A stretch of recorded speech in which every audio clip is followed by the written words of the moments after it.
golden era of humanity. We're going through the shift from nukes to AGI without inner transformation, without having any core values and purpose, which I completely agree with. It's advancing AI integration in consumer devices, the overregulation and the bureaucracy and the amount of internal works. Very cool. Like, Hey, come and step into the future.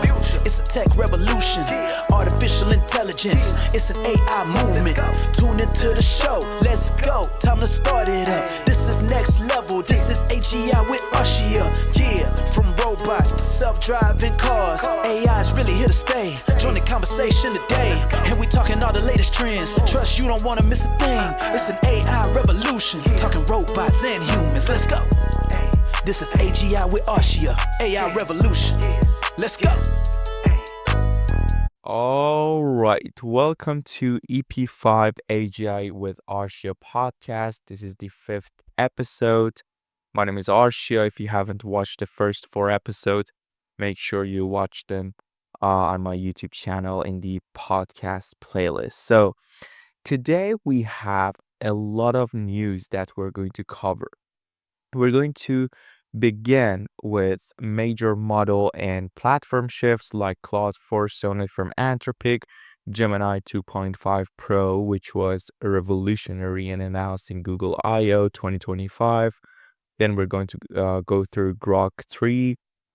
Then we're going to go through corporate alliances, Apple, OpenAI, Palantir, partnership with XAI. Then we're going to look at infrastructures including Nvidia, AMD, Quantum Leap, which is my favorite subject. Then we're going to go through AI geopolitics, policy news, including China, UK, EU, USA, and Saudi Arabia. And we finish part one with the kind of reflection on AGI and consciousness. We're going to go through two articles. One of them from one of the people who I just not met, but messaged on IG about AI and consciousness. So this is going to be the first part, and in the second part, we're going to read the kind of uh, techno manifesto and Alex Karp ideology. And then we're going to look at the recent memes in AI and tech, which is my favorite part. So make sure you subscribe, like, and comment.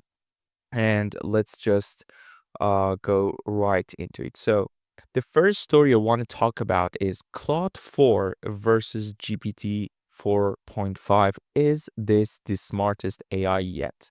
So Anthropic just released Claude 4 and early tests show it may outperform GPT-4, but how different is it really if we want to dive into what makes Claude 4 Sonnet from Anthropic so unique? So I think the model is mostly focused on coding. I tried it myself in Replit as well to do some vibe coding and make applications, which is, I think, common among developers nowadays. So it's mostly focused on coding, although we have, I think, Codex from OpenAI, and they're working on Codex from 2021, which is like 4 years. Still, the model from Anthropic is better in coding. And of course, we have Gemini 2.5 Flash update, which I'm going to talk about later on in this episode. So just bear with me until the end. And I think there are two variants regarding Claude Sonnet from Claude model from Anthropic. So the first one is Claude Opus 4, and the other one is Claude Sonnet 4. And Claude Opus, I think, is designed for complex tasks requiring deep reasoning and extended focus. And then we have Claude Sonnet, general purpose model optimized for efficiency and accessibility, which is awesome. So what are the key features that make the Claude model from Anthropic unique compared to other models like Gemini 2.5 or GPT or Grok 3 from XAI. So the key features are uh, the first one is hybrid reasoning. So it combines rapid responses for simple queries with extended thinking for complex problems, which is a new way of doing reasoning. And hybrid reasoning is a new approach. So, and then we have extended context handling, which supports up to 200,000 tokens. What a context window, enabling it to process and reference extensive documents. And then we have enhanced coding capabilities, improved memory management, which generates and references memory files for better contextual understanding over long interactions and responses. So these are the key features. And I think the performance benchmarks are quite remarkable. Like the SWA bench verified for coding is 72.7 accuracy, which is much higher than the other models. I think it's less than Gemini, but we're going to look at that later on. Terminal bench is nearly 36%.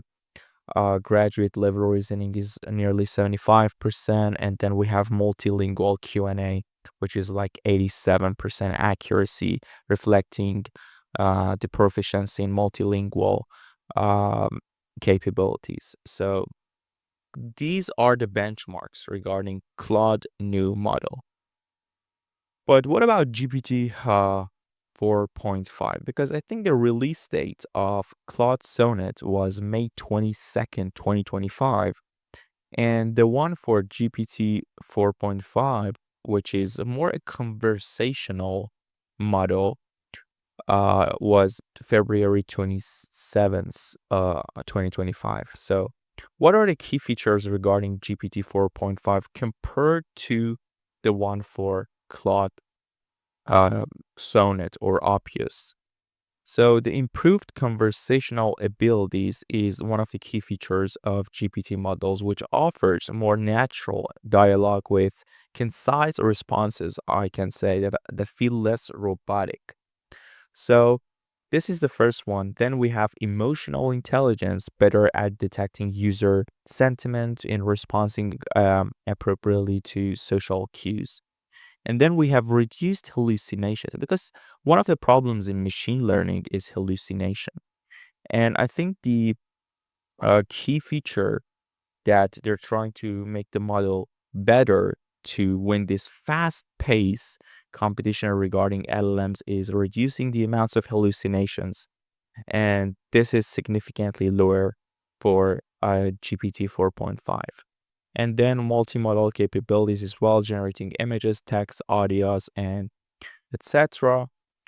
Uh, the performance benchmark with the same thing that we have discussed is quite lower than the one for Claude.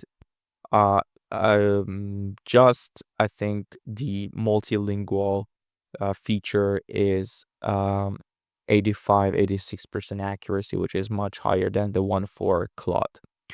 So if we want to go through a complete analysis of comparing these two models, so we have Claude and we have GPT.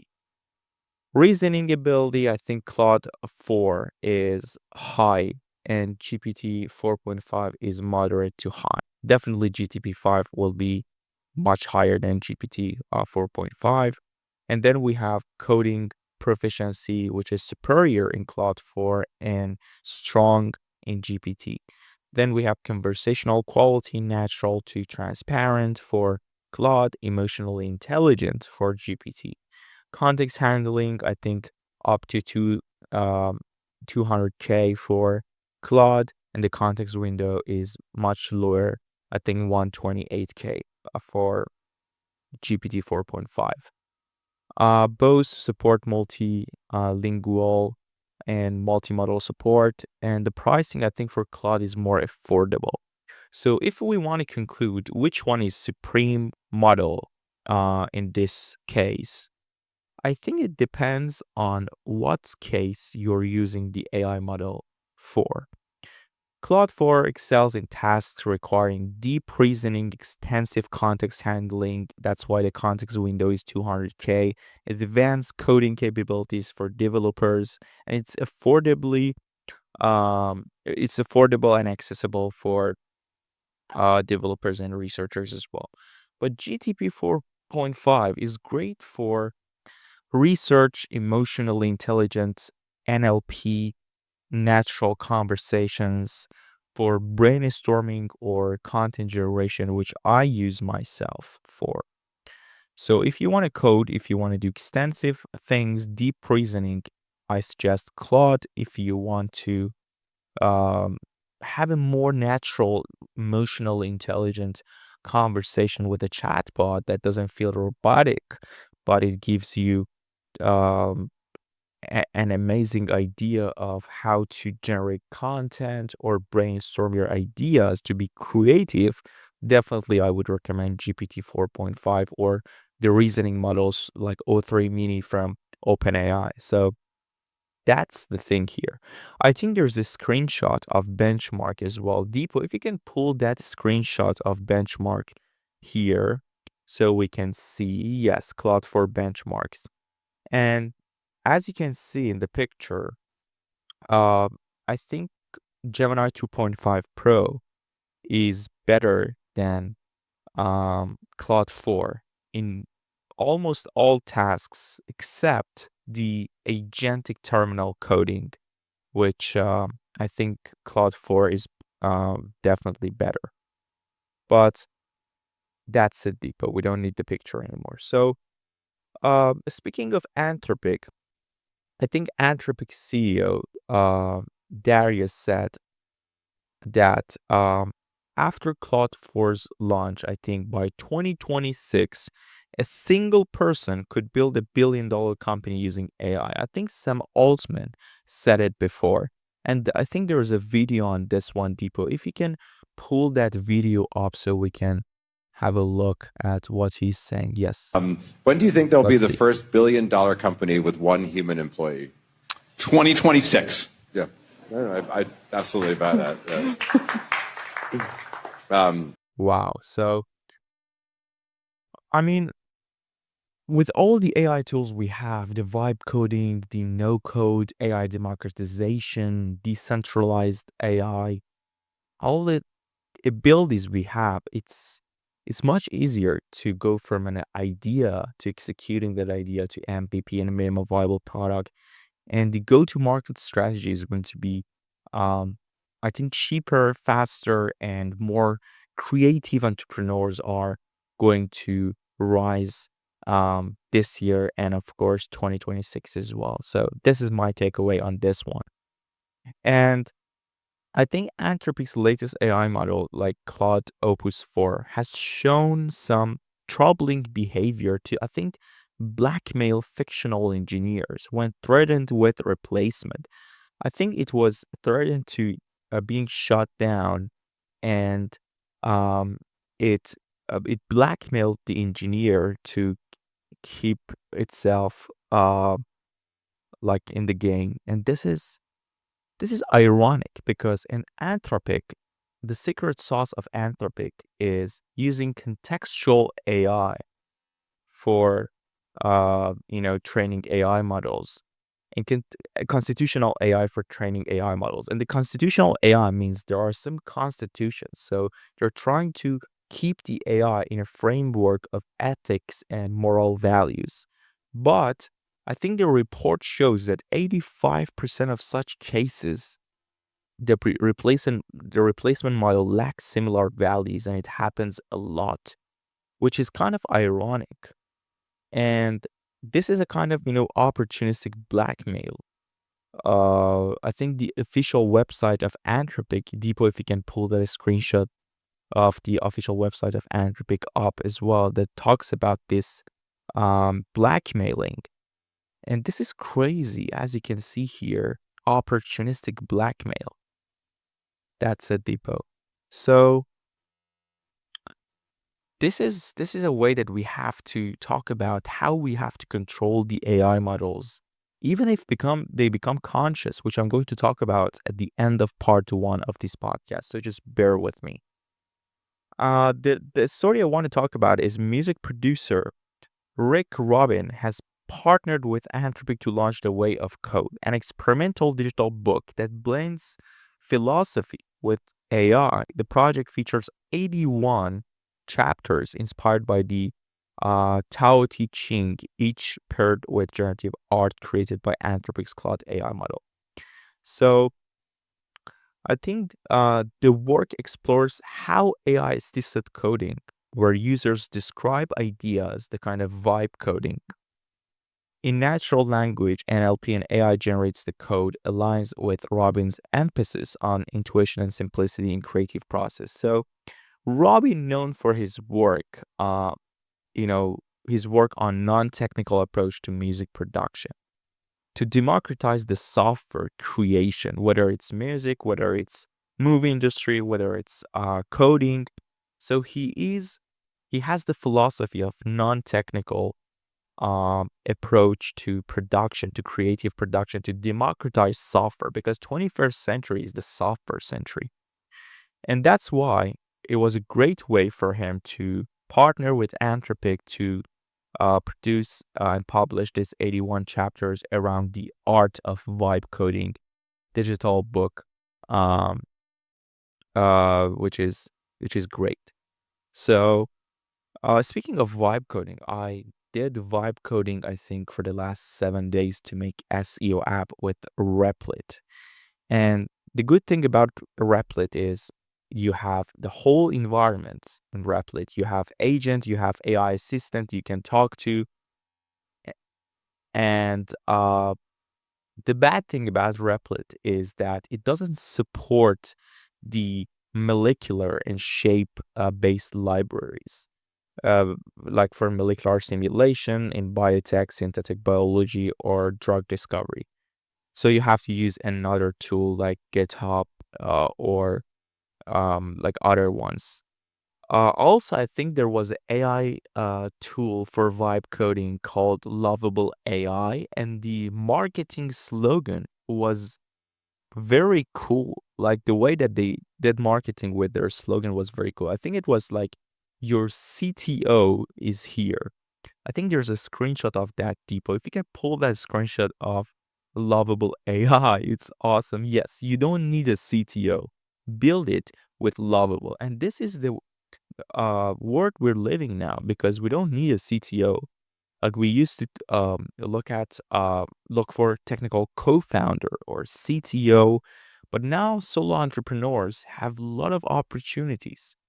And I think VCs need to change their perspective on investing on solo entrepreneurs as well, because being solo now doesn't mean that other people don't share the same ambition and goal as you as a founder. It means that you have a lot of accessibility to different AI tools to make it MVP and go from idea to executing an idea and building your MVP and launch it in the market in just few months. And this is the way that the whole creation industry is changing. So this was a cool act from Robin. I think Anthropic researchers say that even if AI progress stopped today, and we never reach artificial general intelligence or AGI, current systems are still advanced enough to automate all white-collar jobs within 5 years. So let's see that video depot of him talking about this. Let's have a look. Even if AI progress totally stalls, you think that the models are really spiky and they don't have general intelligence. It's so economically valuable and sufficiently easy to collect data on all of these different jobs, these white-collar job tasks, such that, to Sholto's point, we should expect to see them automated within the next 5 years. Yeah. Like even if you need to hand spoon every single task to the model. It's like economically worthwhile to do so. Even if like algorithmic like progress stalls out and like we just never figure out how to like keep progress going, which I don't think is the case. Like that hasn't stalled out yet. It seems to be going great. The current suite of algorithms are sufficient to automate white collar work, provided you have enough of the right kinds of data. Yes. And in a way that, like, compared to the TAM of salaries for all of those kinds of work is so, like, trivially worthwhile. Yeah. Wow. Yeah, exactly. All white collar jobs are going to be automated in the next 5 years. If you have enough quality data to train the AI models, even we just stop progressing in AI, which is not going to be the case, of course. So this is a fascinating way to discuss this. So I think we have another video about Anthropic that Trenton Bricken says DeepSeek didn't surpass the frontier. It just trained later. So he just want to say that DeepSeek wasn't a revolutionary thing, which I think it was, regarding the amounts of GPUs they used, even though the H100 GPUs were restricted because of the US restriction chip law. And I mean, they used distillation, they used a lot of innovative things to create DeepSeek. However, Anthropic Trenton Brickman is just saying, no, they just trained it later. And there's a video on that one, Deepo. If you can pull that up video, and let's have a look on what he's trying to say. Let's see.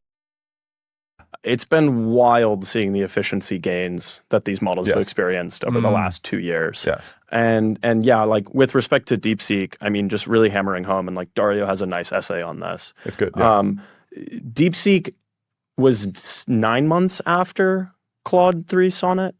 And if we retrained the same model today or at the same time as the DeepSeek work, we also could have trained it for 5 million or whatever the advertised amount was. And so what's impressive or surprising is that DeepSeek has gotten to the frontier, but I think there's a common misconception still that they are above and beyond the frontier.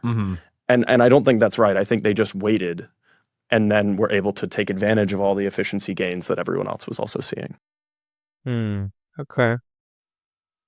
I mean, that's a perspective. Maybe, yes, that's the case. And then we have an AI race diagram, Deepo. If you can pull that picture of AI race diagram up. This is a funny picture. So I think we have, as you can see, like we have Grok, we have Anthropic, we have Gemini, we have GPT. And they're just trying to race with each other, and they're trying to win the AI race regarding the LLMs and Gen AI.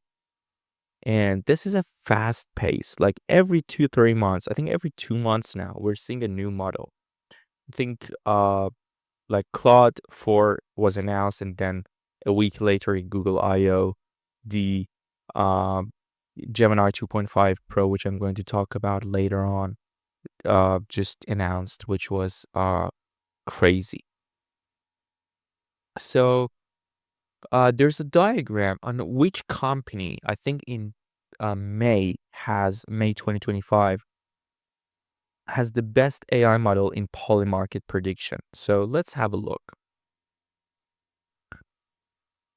As you can see the diagram, Deepo, if you can pull that diagram up, the polymarket in May, I think 76% of predictions of polymarket are saying that Google has the best model in May. So Gemini 2.5 Pro is the best model. Then they're saying XAI from Grok, so Grok 3, and OpenAI 4.3%, DeepSeek 2.4%. Wow, that's a huge gap. So Google is leading the polymarket data on which model is the best one.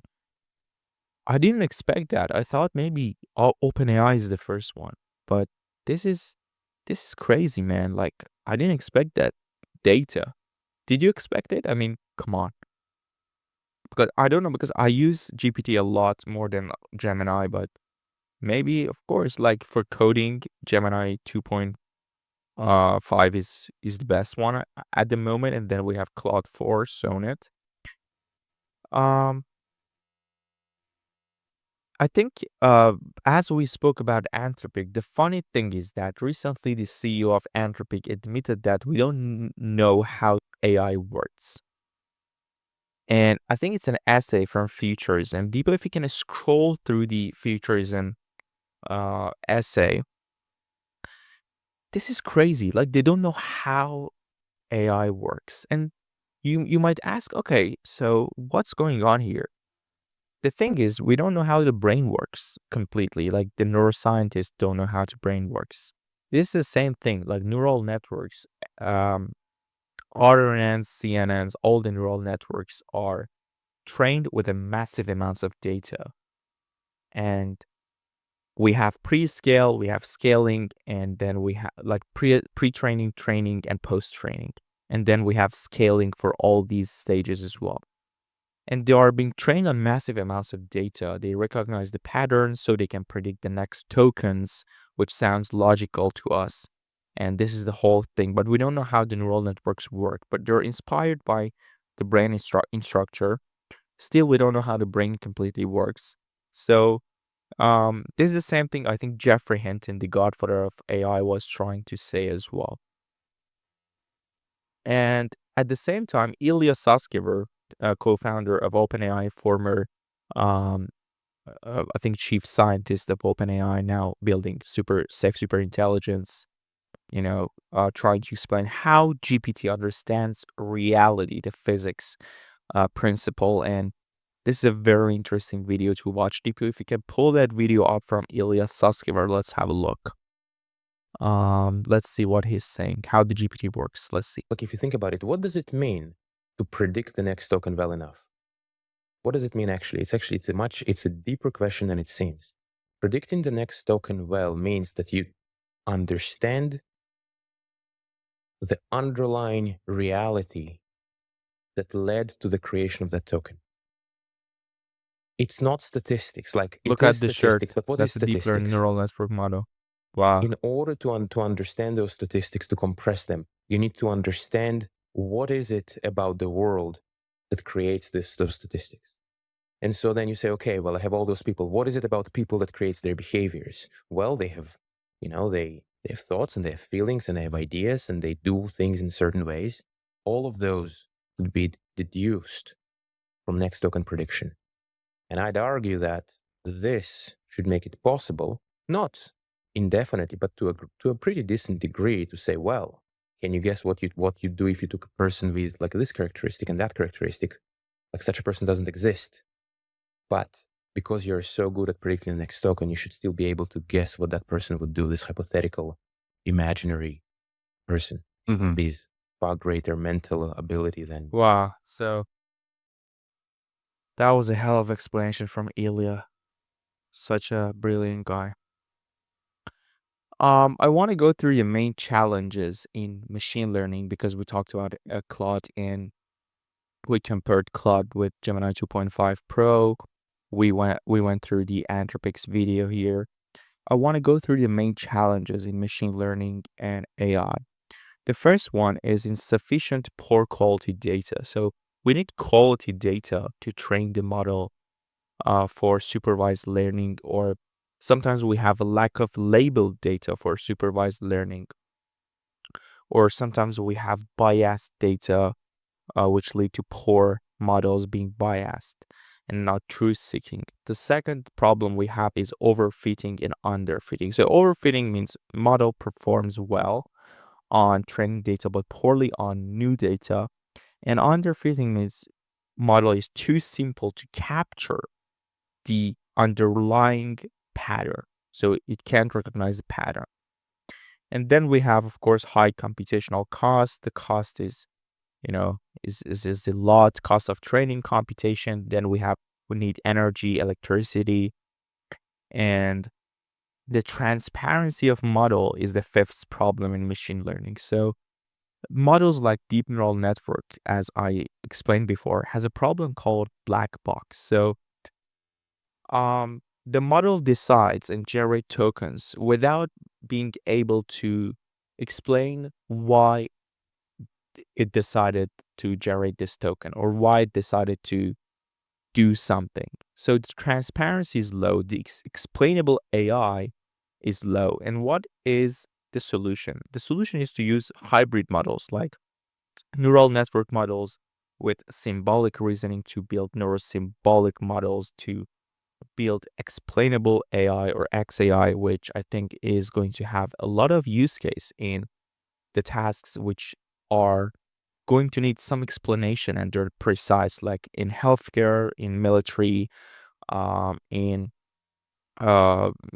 army. So those tasks, those fields need explainable AI to solve the black box problem and low transparency of the current LLMs and models. So the next problem of machine learning models is data privacy and security. Then we have bias and fairness, deployment and maintenance, choosing the right algorithm, domain knowledge, and of course hallucination, which I talked about. And speaking of hallucination, I think Demis Hassabis, the CEO of DeepMind, talked about hallucination, that sometimes it's bad, but sometimes it can be seen as a lateral thinking in MBA courses.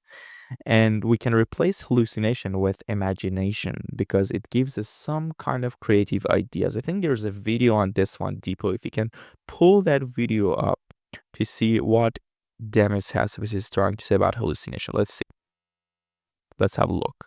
Well, I think that's right. I think, hallucination in when you want factual things, obviously, is you don't want. But in creative situations where, you can think of it as a little bit like lateral thinking in an MBA course or something, right? Is just create some crazy ideas. Most of them don't make sense, but the odd one or two may get you to a region of the search space that is actually quite valuable, it turns out, once you evaluate it afterwards. And so you can substitute the word hallucination maybe for imagination at that point, right? They're obviously two sides of the same coin.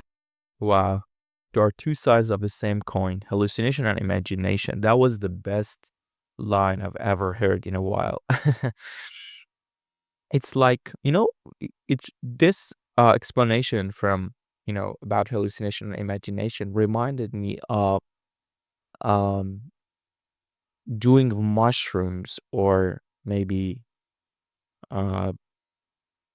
those drugs that makes you hallucinate, and then you're going to be creative as hell. So maybe this is the way that he was trying to explain. So let's go to the next story, which is Grok 3, Elon Musk's AI gets enterprise ready. So Grok 3 just launched. It's already integrated into Microsoft Azure. This isn't just Elon's hype. XAI is making serious moves. Let's break down what Grok 3 can really do. So from meme bots to enterprise intelligence, because Grok originally launched as a rebellious and a chatbot tied to X platform. It had meme speak, like we had a meme coin calling Grok. I think something like that. It had a meme kind of thing going on. A politically unfiltered edge. But Grok 3 marks a massive pivot. It's now positions for enterprise grade work, coding, legal summarization, financial analysis, which is one of the reasons why XAI. We're living through the biggest tech AI revolution in history. Don't just observe it, be part of it. Subscribe my YouTube channel. Also follow me on Instagram to stay ahead. Is partnered with Palantir, which I'm going to talk about in the next story. But for now, real data reasoning and etc. So what this signals, Musk is doing a catch-up game because Grok 3 is entering enterprise territory, signals that XAI wants to directly challenge OpenAI and Google in productivity, not just personality. And this follows a bigger trend because chatbots are being reborn as AI agents that can understand and take actions, not just giving responses, and interact with APIs as well and assist professionals. And Grok 3 is entering Azure AI. The Microsoft Cloud Foundry also signals a legitimacy and stability, which some people still don't associate with Musk's projects. But anyway, I think there are three modes that introduced around Grok 3, which are agent-based AI. So I think the first mode is big brain mode and think mode. So uh, th- these models like resemble the early foundations of artificial general reasoning, or AGR, which may evolve into proto AGI behaviors, the next step. And we're moving from reactive chatbots to proactive decision makers, which is the next phase after reasoners and AI agents. And after that, they become proactive decision makers and AI agents. Then we go to physical AI, to how to bring the LLMs to physical world, which I'm going to talk about later on when I'm talking about the physical AI, the next wave in AI. And the good thing about Grok 3, one of the feature is it has a real-time web access, Grok's deep search. Unlike most competitors, Grok 3 has built-in real-time internet access, especially via X platform. So, um, what this signals, XAI is doubling down in live plugged-in AI assistant, which could be a step towards Musk's long-term vision of AI that think like a human using the internet. So that's the fact, that's the aim, that's the goal. However, this accessing to web might open up to some problem like greater hallucination risks, propagation of misinformation and propaganda, bias risks if X data is skewed or politically filtered or lean towards Democrats or Republicans. So those are the problems that accessing to real-time data might lead to. Um, there were some controversies regarding Grok in early stages, like false links, repeating conspiracy theories, failing to filter ethically sensitive outputs, like Kanye West's pictures of his wife Bianca. Oh my God, Kanye is a genius. Um, yeah, naked picture of Bianca in Grammys. That was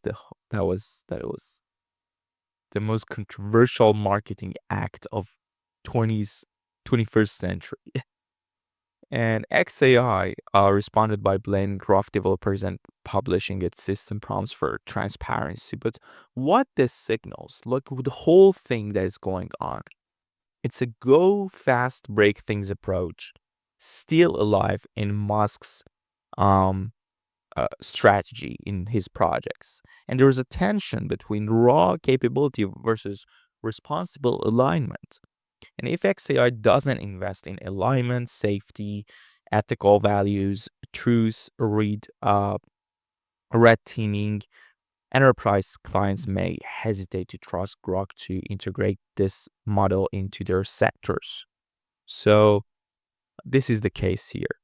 And this contrasts with Anthropic's constitutional AI and OpenAI reinforcement learning from human feedback, or RLHF, and they both prioritize alignment and ethics. However, as we spoke in the previous story, although Anthropic is using constitutional AI to train their AI models and keep the AI in an ethical, moral framework, still we can see in the 85% of the cases there are some blackmailing from engineers when they are threatened to being shut down. So those are the problems here we're facing regarding training LLMs and AI models in Gen AI.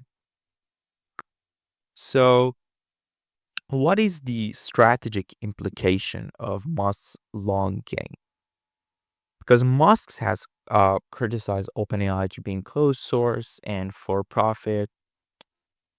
With Grok, he's trying to create an alternative ecosystem via X, Tesla, now Azure partnership with Microsoft, and building vertical integration and AI that live inside the social media app like X. physical data, and cloud, of course. I think maybe Meta with their Llama model do something like this with using like Instagram data, etc. I think the quality of Instagram data is much lower than the X data, at least regarding the criticality of those and the context of those thoughts and responses.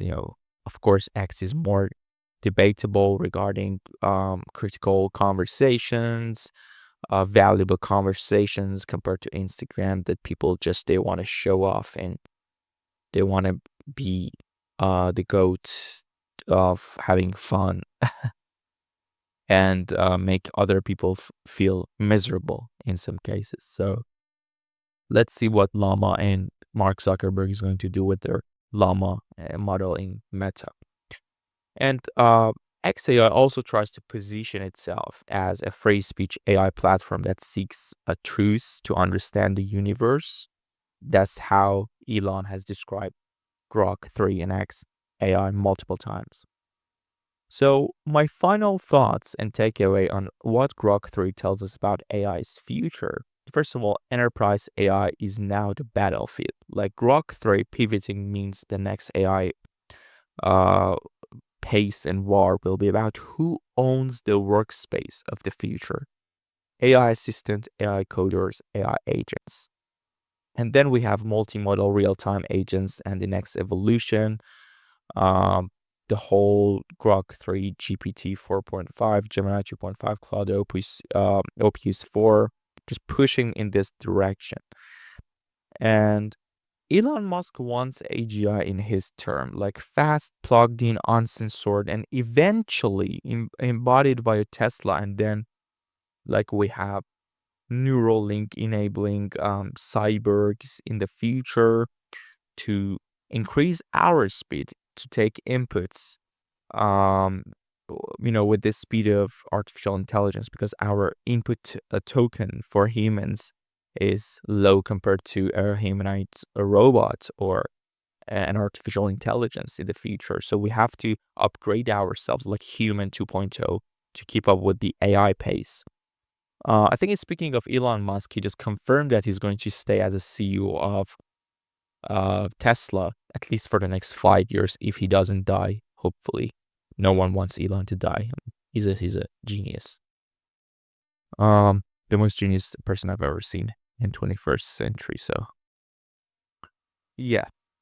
I think there was a quick interview as well with Elon in a Microsoft Build Keynote 2025, and Microsoft CEO called Elon to discuss the deployment of Grok in Microsoft Azure. In the first clip, Elon talking about Grok's goals, such as being trained on physics-based principle, being truth-seeking, AI safety, etc. I think there is a 90-second video deeper. If you can pull that video up, let's have a look. Sure. So yeah, with Grok, especially with Grok 3.5 that is about to be released, it's trying to reason from first principles. So apply kind of the tools of physics to thinking. If you're trying to get to fundamental truths, you boil things down to the axiomatic elements that are most likely to be correct, and then you reason up from there, and then you can test your conclusions against those axiomatic elements. In physics, if you violate conservation of energy or momentum, then you're either going to get a Nobel Prize or you're certainly wrong, basically. That's really the focus of Grok 3.5, fundamentals of physics and applying physics tools across all lines of reasoning, and to aspire to truth with minimal error. There's always going to be some mistakes that are made, but we aim to get to truth with acknowledged error, but minimize that error over time. And I think that's actually extremely important for AI safety. So I've thought a lot for a long time about AI safety, and my ultimate conclusion is the old maxim that honesty is the best policy. It really is. Okay.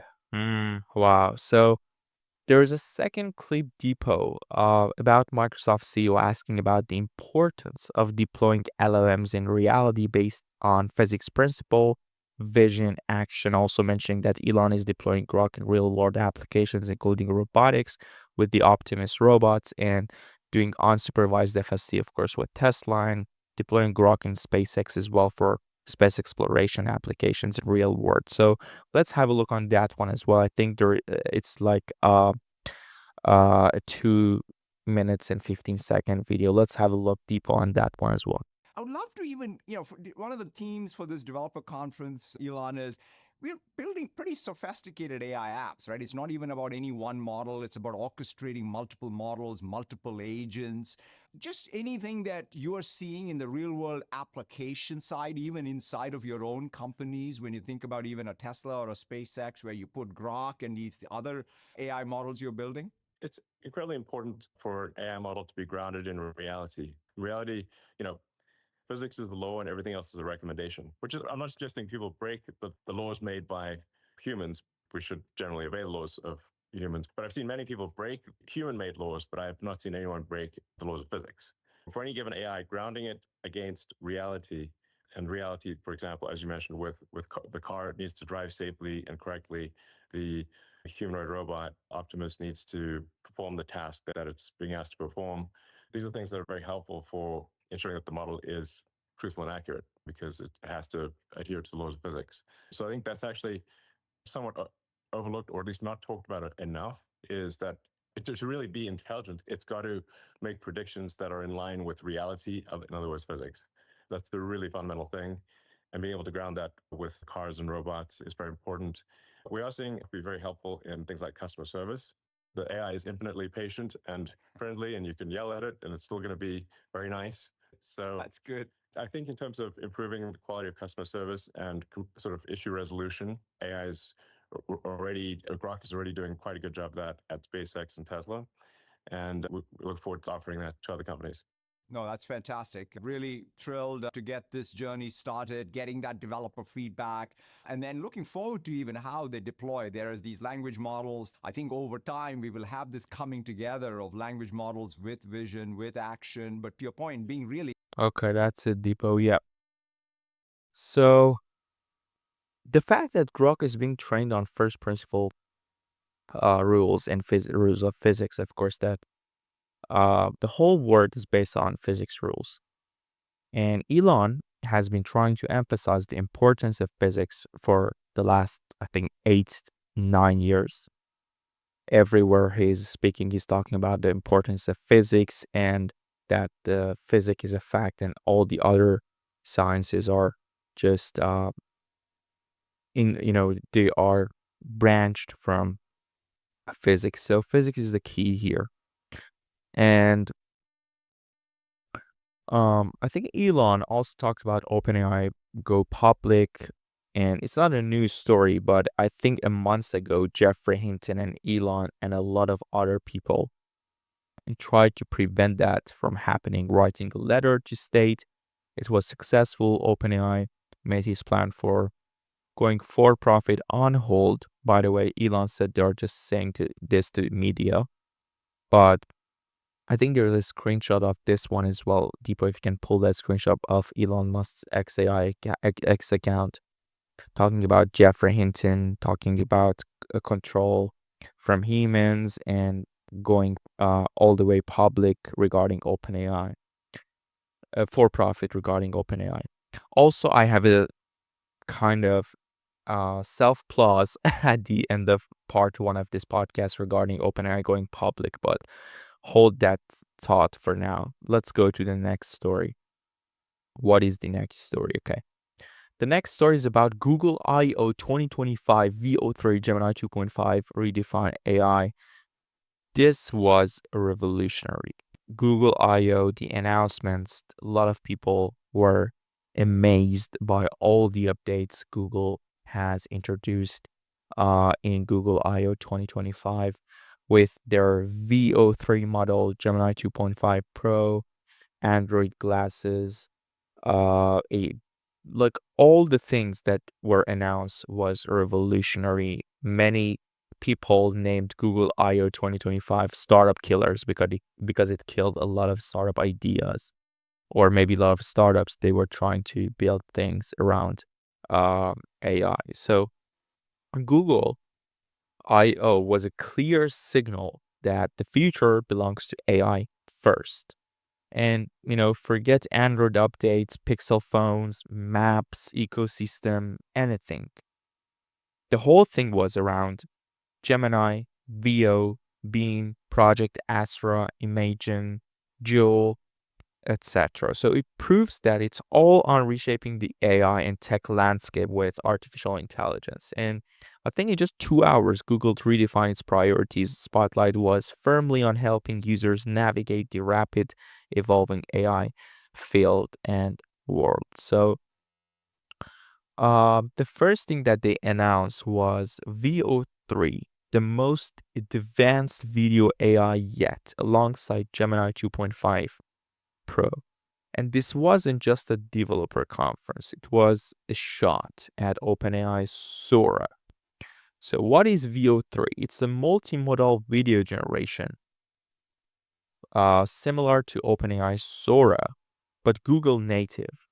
And what does it signal? Google is entering the AI video synthesis, blending motion, sound, visuals, audio, targeting YouTube creators and marketing agencies. I think after Google I/O conference, there were a lot of meetings with content creators regarding what should we do, how the landscape of content creation and YouTube creation is changing. So marketing agencies were kind of not scared, but they were announced that they were known that the landscape is changing rapidly.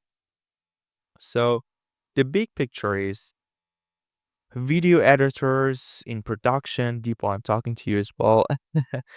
90% AI assisted is going to happen in the next few years. And also Hollywood landscaping changing a lot. Like the state of the art generation is changing. It reminds me of Ben Affleck talking about that actors are not going to be replaced by AI because AI is just a huge statistical model that has been trained on massive amounts of data to predict the next token, and it's not creating. And it can just increase the production quality and the amounts of money that needs to be being spent on a movie, maybe was going to be less because of the AI tools we have. But I mean, after VO3, maybe Ben Affleck you're going to replace by a AI. I mean, this thing was revolutionary. Like, I think there is a video on the VO3 as well. Deepo, if you can pull that video up on VO3, like, this is crazy, man. This is crazy. This video from VO3 is crazy. That's it, Deepo. Also, this is a signal to a prompt word that is going to be in the future. You have to learn how to do prompt engineering. You have to know how to use NLP, natural language processing, to build products. And everyone can be entrepreneur and founder and creator in this world. And you might say, yeah, this is another AI tool. No, it's not. I think Google DeepMind has been partnered with a director, Eliza Magnet, to make the first short movie with this VO3 AI tool, which is going to be out in 13th of June. And there's a trailer on this one as well. People, let's look at this trailer.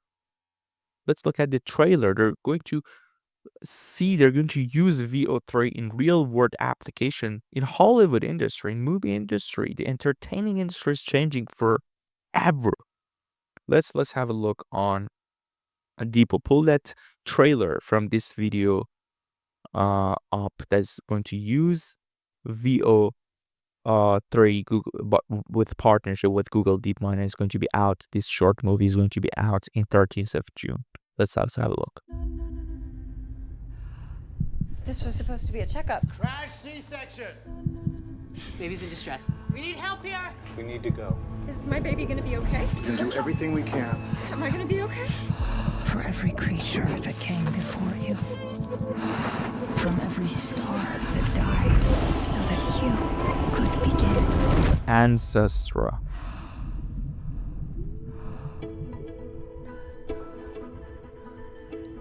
Filmed by Eliza Magnet. premiering June 13th. Wow, this is so cool, man. This is so cool. So this was the first thing announced in Google I/O. The next one was Gemini 2.5 Pro added the feature called Deep Think, like a big brain mode of Grok 3 that we explained. So what is it? What is Deep Think from Gemini 2.5 Pro? It's an advanced reasoning feature for more thoughtful chain of thought responses. And it signals the multi-step logic, deliberate problem solving, possibly to rival Claude 4 and OpenAI's agentic capabilities. So the big picture is we're going to entering the age of not just agentic AI, but cognitive AI. So the LLM that don't just chat, but think. And it's also agentic because it can do things. And I'm going to talk about the agentic web as well. That there is a web that agentic AI that's going to go and browse for you, do anything you want the LLM to do for you. And it's announced in Microsoft Build 2025, which I'm going to talk about later. But for now, speaking of Gemini 2.5 Pro, which I think has achieved top rankings in benchmarks we saw in the beginning of the podcast. Excuse me. And it's great. I think it's the best model for coding nowadays and logical reasoning as well, better than Claude for Sonnet. Developers, leave a comment on this one, like which one is the best one for coding that you're using at the moment. I haven't used Gemini 2.5 for coding, but I have used Claude for Sonnet. I think I used Claude 3.5 Sonnet. I haven't used Claude for Sonnet. I'm going to use that as well. But leave a comment on which model as a developer you're thinking or you're using that is great for coding and building apps and producing MVPs as well. Speaking of Deep Think mode of Gemini 2.5 Pro, there's a video on Deep Think feature of Gemini 2.5 history of Google's from AI in AI from 2017, of course, Transformers to Gemini 2.5 Pro in 2025, mentioning that Gemini 2.5 is the strongest multi-foundational model in the world. And the next phase for LLMs are going to be word models, which emphasizes the paths to AI that can understand and simulate the world, the physical reality of the world based on physics principle. Speaking by Demis Hassabis. Deepa, let's have a look on this video. I think it's around 3 minutes, so let's have a look on this one. As we know from our experience with AlphaGo, responses improve when we give these models more time to think. Today, we're making 2.5 Pro even better by introducing a new mode we're calling Deep Think. It pushes model performance to its limits, delivering groundbreaking results. Deep Think uses our latest cutting-edge research in thinking and reasoning, including parallel techniques. So far, we've seen incredible performance. It gets an impressive score on USAMO 2025, currently one of the hardest maths benchmarks. It leads on Live Codebench, a difficult benchmark for competition-level coding. And since Gemini has been natively multimodal from the start, it's no surprise that it also excels on the main benchmark measuring this, MMMU. Because we're defining the frontier with 2.5 Pro Deep Think, we're taking a little bit of extra time to conduct more frontier safety evaluations and get further input from safety experts. As part of that, we're going to make it available to trusted testers via the Gemini API to get their feedback before making it widely available. You'll hear more about our plans for 2.5 Pro Deep Think from Josh later today. Over the past decade, we've laid a lot of the foundations for the modern AI era. From our pioneering work inventing the Transformers architecture which today underpins all large language models, to agent systems like AlphaGo and AlphaZero, we continue to double down on the breadth and depth of our fundamental research to invent the next big breakthroughs that are needed for artificial general intelligence. Gemini is already the best multimodal foundation model, but we're working hard to extend it to become what we call a world model. That is a model that can make plans and imagine new experiences by simulating aspects of the world, just like the brain does. This is something I've always been passionate about, having thought about virtual worlds since my early days, developing AI for simulation games like Theme Park. We've been taking strides in this direction for a while through our pioneering work training agents to master complex games like Go Wow. and StarCraft. That's it, Deepo. That was great. So we have a video on Gemini 2.5, which is I think which has simulated the universe, and this is remarkable. Let's have a look on this one. Deepo, if you can pull that video up. Wow.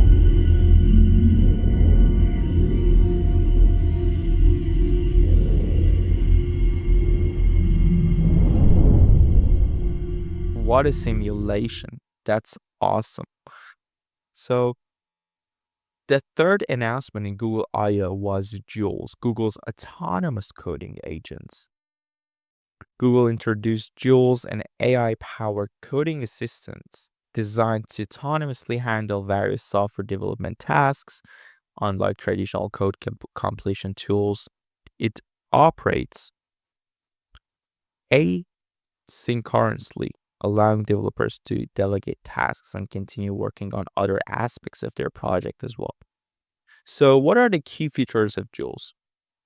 The first one is comprehensive code understanding. Then we have task execution. Then we have GitHub integration, privacy, security, and asynchronous operation as well, which we talked about. So what are the implications of Jules in the AI landscape? First of all, it's the shift towards autonomous AI agents. And then we have the integration of AI into development workflows into GitHub as AI agents and coding AI agents. And then we have enhanced productivity and focus for developers. So developers can focus more strategic and on a strategic and creative aspects of software instead of just trying to build the software, That's the landscape shift we're going through. And of course, the future of AI in development is the increased adoption of AI agents, evolution of developer rules. Like developers may transition regarding the job landscape into roles that focus more on overseeing AI agents or setting objectives and integrating AI-generated code rather than just writing the code by themselves. So that's the landscape shift we're going to see for developers' job. And of course, ethical and security considerations are going to be important as usual. So AI agents become more autonomous. It means that we have to ensure that they operate within the ethical framework and guidelines and standard security as well. The fourth announcement for in Google I/O 2025 was Gemini Live and Gemini AI in Chrome, which was, for me, this was awesome. Like real-time AI interaction on Android and iOS. Think AI assistant meets voice command with deep context. So Gemini in Chrome allows summarization, context help, browsing optimization. And what does it signal? Google is trying to embed the AI everywhere, in search, in coding, in all landscapes. And I think Microsoft is trying to do the same, which I'm going to explain later when I'm talking about Microsoft Build 2025. So Google is trying to embed AI everywhere, and they just want to optimize themselves. They want to level up themselves from standalone tools to integration and visible AI assistants. So that's the case here. And I think Google is trying to hold itself accountable for pivoting to a new way to be able to stay in the monopoly of search engine, because Google has been the monopoly of search engine in the last 2 decades, because we have a monopoly law in the US. If you are supplying more than 50% of the market of anything, you are the monopoly of that, and they want to break the monopolies in competitive, and they rather to have a competitive landscape. As a founder, you have to actually try to be a monopoly, and you shouldn't claim to be a monopoly, because Google never claimed to be a monopoly to be able to have that shield against the media and competitors. So they just tried to say we are advertisement tools, but they were the monopoly of, and they are the monopoly of search engine. Of course, now we have Perplexity, we have ChatGPT. Like, many people don't use Google anymore for searching; they use ChatGPT. And I think there's a video on. I think someone is asking Sam Altman that will ChatGPT replace Google or not? So the future of search and monopoly of Google for more than 2 decades. Let's have a look on that video, Deepo. Let's pull that up. Let's see what Sam is trying to say. He's laughing. He's smiling. Will ChatGPT replace Google as the primary search engine, and if so, when? Probably not. I mean, I think some use cases that people use search engines for today are definitely better done on a service like ChatGPT, but Google is like a ferocious competitor. They have a very strong AI team, a lot of infrastructure, a very well-protected business, and they're making great progress putting AI into their search. That's a cautious response from Sam. The laugh and smile, like, I know we're going to replace you. What? That was ferocious.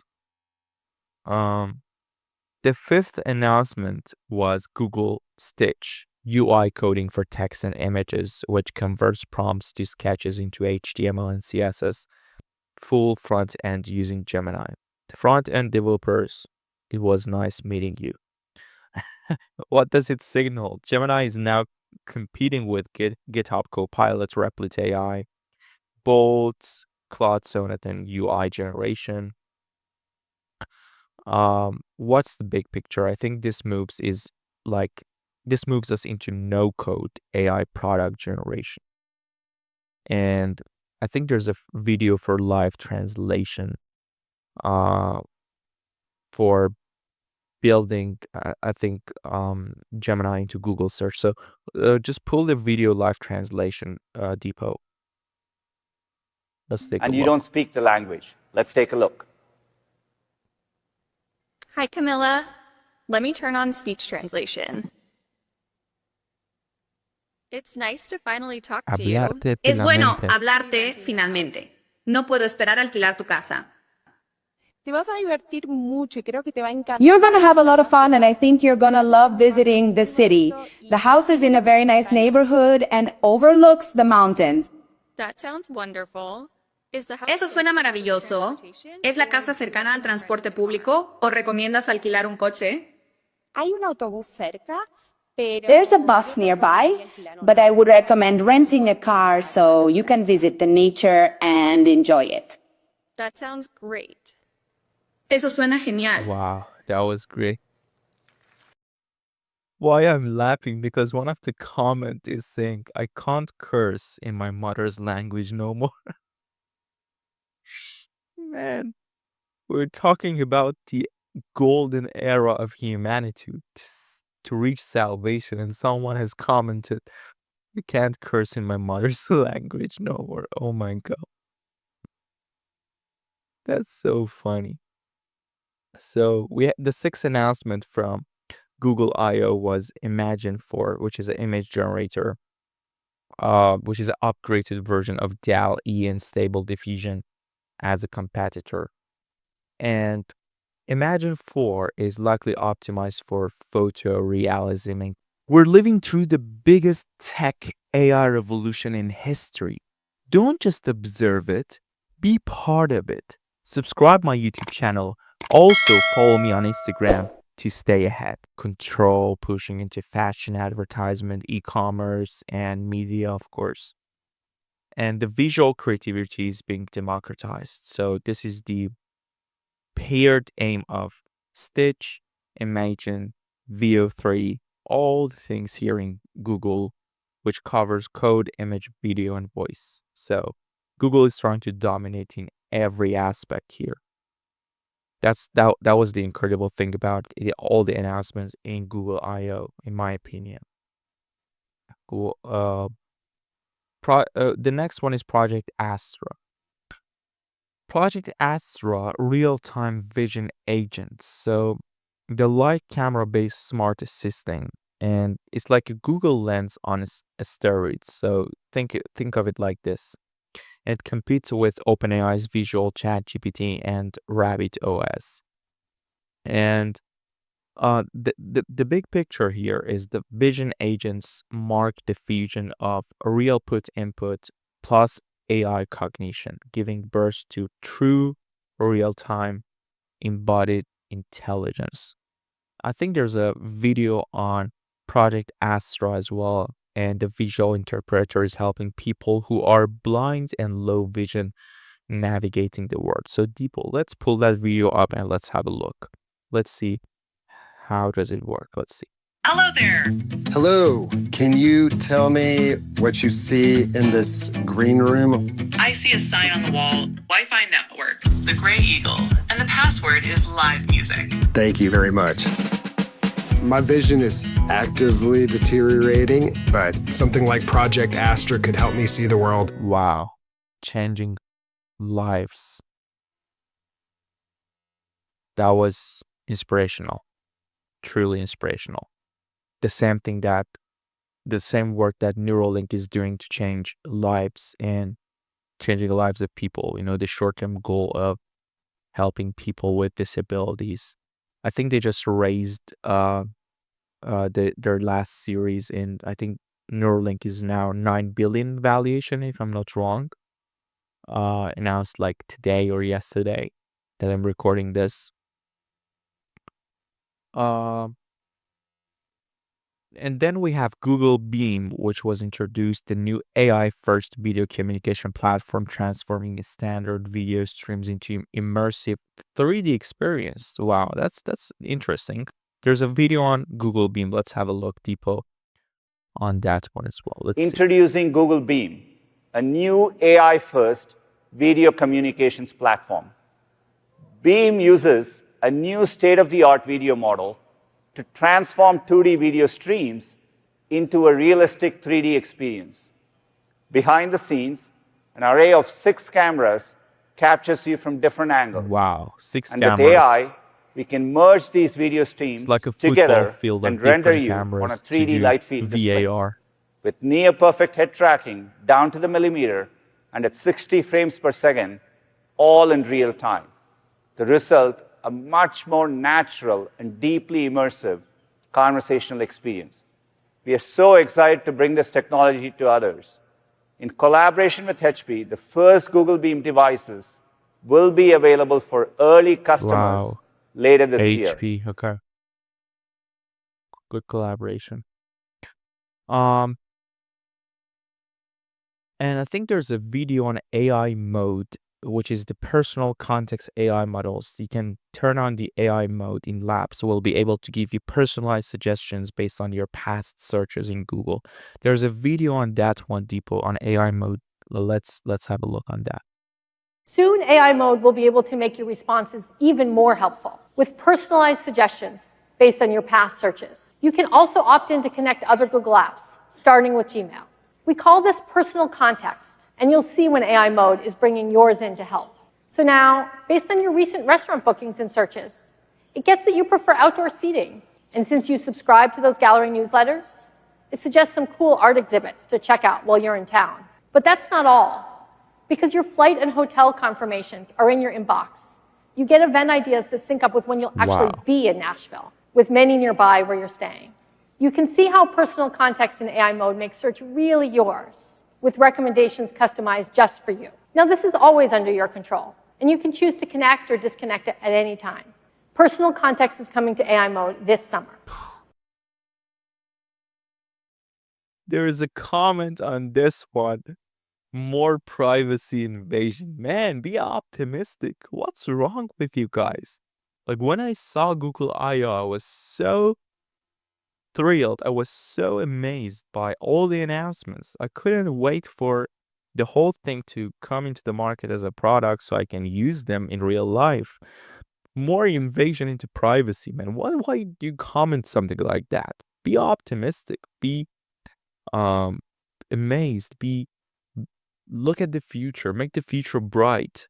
Like, do something like that. Why you're so pessimistic, man? Conspiracy theorists leaving comments here. Anyway, the next announcement was regarding the Android XR smart glasses.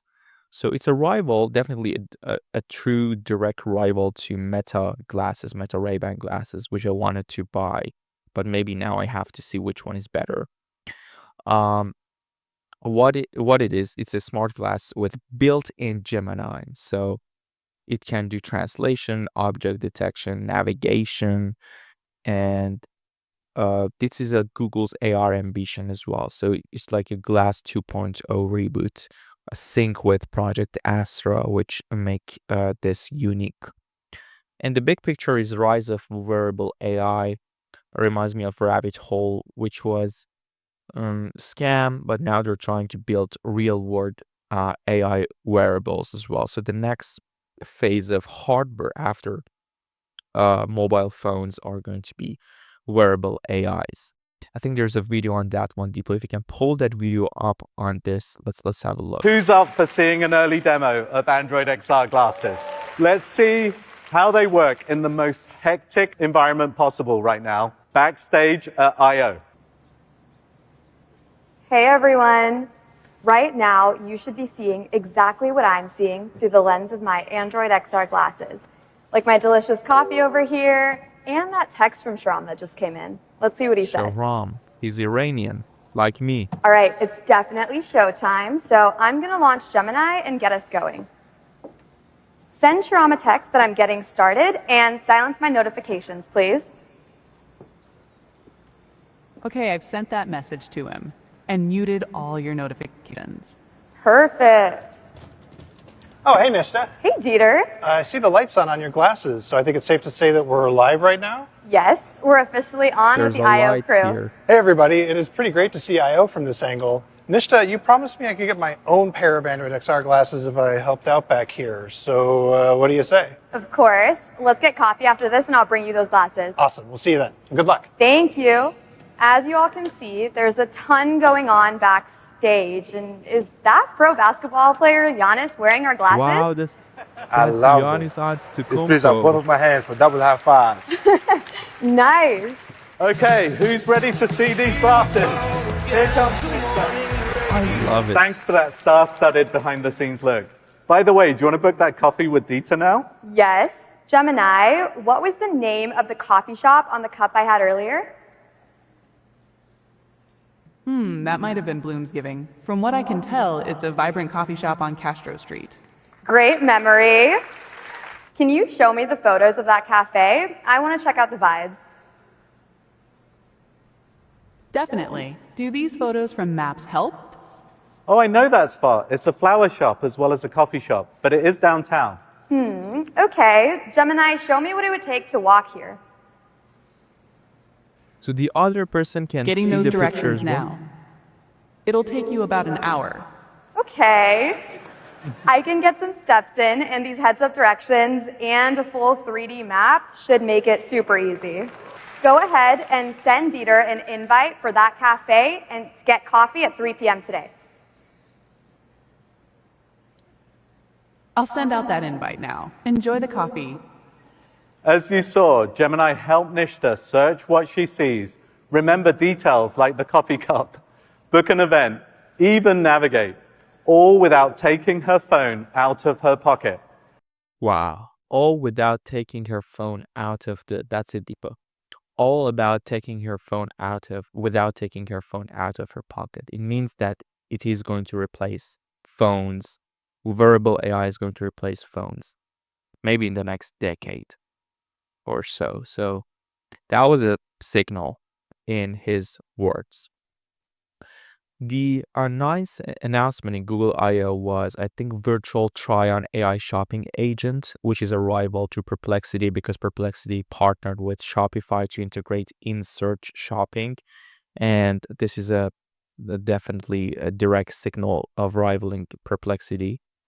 And then we have Gemini Canvas prompts to apps, games, and websites as well. So final takeaway on the whole Google I/O announcements, which was revolutionary. I love the whole Google I/O. I watched it 2 times, and they're not just competing on LLMs with Gemini 2.5 Pro, but on every surface.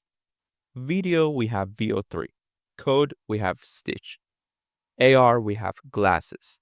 Browser, we have Chrome. Apps, apps, we have Canvas. Mobile, we have Gemini Live. Real world, we have Project Astra and Beam. And Google is becoming an AI native OS for life. And the AI agents race is here. So autonomous AI agents with doing Gemini Live to shopping, to doing Project Astra, to rivaling XAI's Grok 3, OpenAI's AutoGPT, Meta's Llama, and etc. And everything is being compressed, like time to prototype is being compressed. Time to produce video or media for content creators like myself, compressed. Barriers to coding, UI design disappearing. So the signal is the rise of a new breed of creative entrepreneur who builds with AI-first tools. This is the next wave that is happening currently. And of course, we have AI integration is the new platform war. So Google is trying to bet on the cross-platform AI with Gemini on Android, Chrome, Glasses, contextual AI via memory and real-world input, and of course, multimodal dominance with text, code, image, videos, voice. So this was the whole announcement from Google I/O. Let me know which one did you think is the most remarkable announcement that amazed you a lot. The next story we have is about Microsoft's AI agents wants to browse the web for you.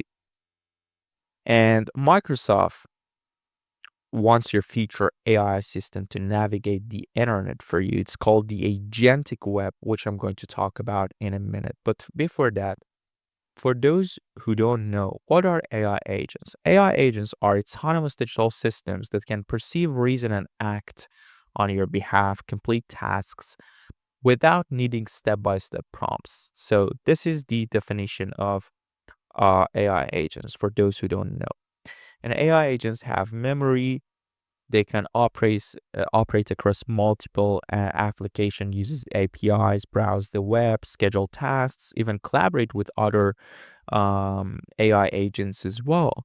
Think of them as mini assistants or digital interns working for you. And the example is Microsoft's Copilot agent, which can automatically write code, test it, push it to GitHub, and deploy it to make your app, for instance. It can summarize PDF, draft emails, schedule meetings, send reminders, summarize text, and etc. So these are the AI agents. And the core Microsoft strategy, which they announced in Build 2025, emphasized the pivotal role of AI agents in modern computing.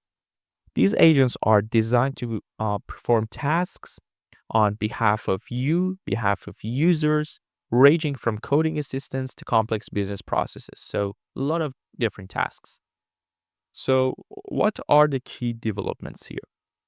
We have GitHub Copilot evolution. We have Copilot Studio enhancements. We have Copilot tuning, which enabled organizations to customize AI agents using their proprietary data, enhancing relevance and performance in specific business contexts. So this is the Copilot tuning. And of course, we have a great cloud base, which is the Microsoft Azure, which is a cloud computing platform like the one for Amazon Web Services or Google Cloud. And it hosts model like the way that Google Cloud and Amazon Web Services does. So building the open agentic web. So what is the agentic web? The core concept of Build 2025 with Microsoft was the Agentic Web. The Agentic Web is the next evolution of the internet because Microsoft wants to revolutionize the internet back in 1999. Now they want to revolutionize the internet using Agentic Web. Agentic Web is where AI agents, not just humans, browse, interact, take actions online on your behalf as a user. Instead of you filling forms, clicking like through the menus, your AI agent might look up for you around booking flights, comparing deals, writing reviews, chat with customer support, all automatically. So that's the Microsoft vision, to let AI agents surf the web, read pages, perform transactions. And I think they introduced a new open protocol to make websites agentic friendly, meaning AI agents can easily interpret and interact with them, which is awesome. So think of it like making the web usable not just for you, but for AI agents as well, like your smart interns or a smart AI assistant, mini smart assistants. I think there's a video on this one as well. Deepa, if you can pull that video up. I think there's a video on Agentic Web. Let's have a look. Let's see. We're taking really a systems approach, a platform approach, which you can expect from Microsoft across every layer of the stack, whether it's GitHub and GitHub Copilot enabling an open ecosystem for the software development lifecycle, Microsoft 365 Copilot and Teams and Copilot Studio enabling agents for every role and business process, and an agent factory in Foundry, enabling you to build any AI app, any agent, using any data, all running on world-class infrastructure. And all of this on a robust set of rails for management, identity, and security. Ultimately, though, all of this is about creating opportunity to fuel your ambition. Wow. Agentic Web is the next way of internet and web browsing. So the other thing that they introduced was MCP, which we can hear nowadays a lot. What is MCP, or Model Context Protocol? So the Model Context Protocol is a proposed standard of regulating how AI agents interact with websites and web content. So it allows websites to define how much access those AI agents have, what data can be used, whether responses can be cached or shared, and AI models to respect the context of the content. So whether it's copyrighted, time sensitive, or private. And I think regarding the copyright content, I think one of the Meta researchers said that if we don't use copyright contents for training data, we're going to fall behind in the UK. And at the same time, regarding the trademark for AI content generated and synthetic data, I think Donald Trump signed an executive order to mention that this video is like AI generated, so it has a trademark of AI. I think China has done it like a month ago. You signed the executive order on that one as well. But just going back to MCPs, or model context protocols here, It's like a terms of use for AI agents when they're browsing the agentic web. That's the thing about MCP in simple words. So it's like Microsoft has the aim of to make the Windows as an AI-enabled platform. So they're trying to transforming Windows to AI-centric platform, integrating AI capabilities directly into the operating systems. And there are some strategic collaborations with Microsoft and other companies and startups, like the way that they had with Grok that we talked about um, in the podcast in like 30 minutes ago. And OpenAI and Nvidia are the other two partners as well. Like, I think the video with Jensen Huang is here that he's talking about the way that Microsoft has partnered with uh, in Nvidia to make the infrastructure and AI capabilities and the whole AI ecosystem flourish. So let's have a look on that video on Jensen Huang talking about their partnership with Microsoft. Let's see. Deepa, pull that up, please. Thank you so much, Jensen, for joining yet again for our Build Developer Conference. You were here a couple of years ago, and we had a chance at that time to talk about all the great innovation you were bringing to our Azure and how customers were going to benefit. And in fact, you know, that type of compounding of S-curves, right? Your innovation, our innovation coming together, ultimately driving that frontier forward is just unbelievable. Satya, in fact, 2 years ago, we had just launched the largest AI supercomputer in the world together on Azure. Wow. And then right now, as we speak, we are in full production with Grace Blackwell. We are ramping and scaling and building the largest AI supercomputer in the world in Azure. This is the insane execution of our two organizations now hyperlinked, if you will. And the beautiful thing is because of our natural understanding of the importance of preserving, enhancing developer productivity and developer value for the life of the architecture, we support software and we fine-tune software for as long as we shall live. Ultimately, it's not just tokens, but it's all workloads per dollar per watt. Can we really accelerate them all as we continue to innovate across both the hardware and the software boundaries and really have the compounding effects ultimately show up for our customers? Wow. So per dollar per watt and the compounding effects for customers.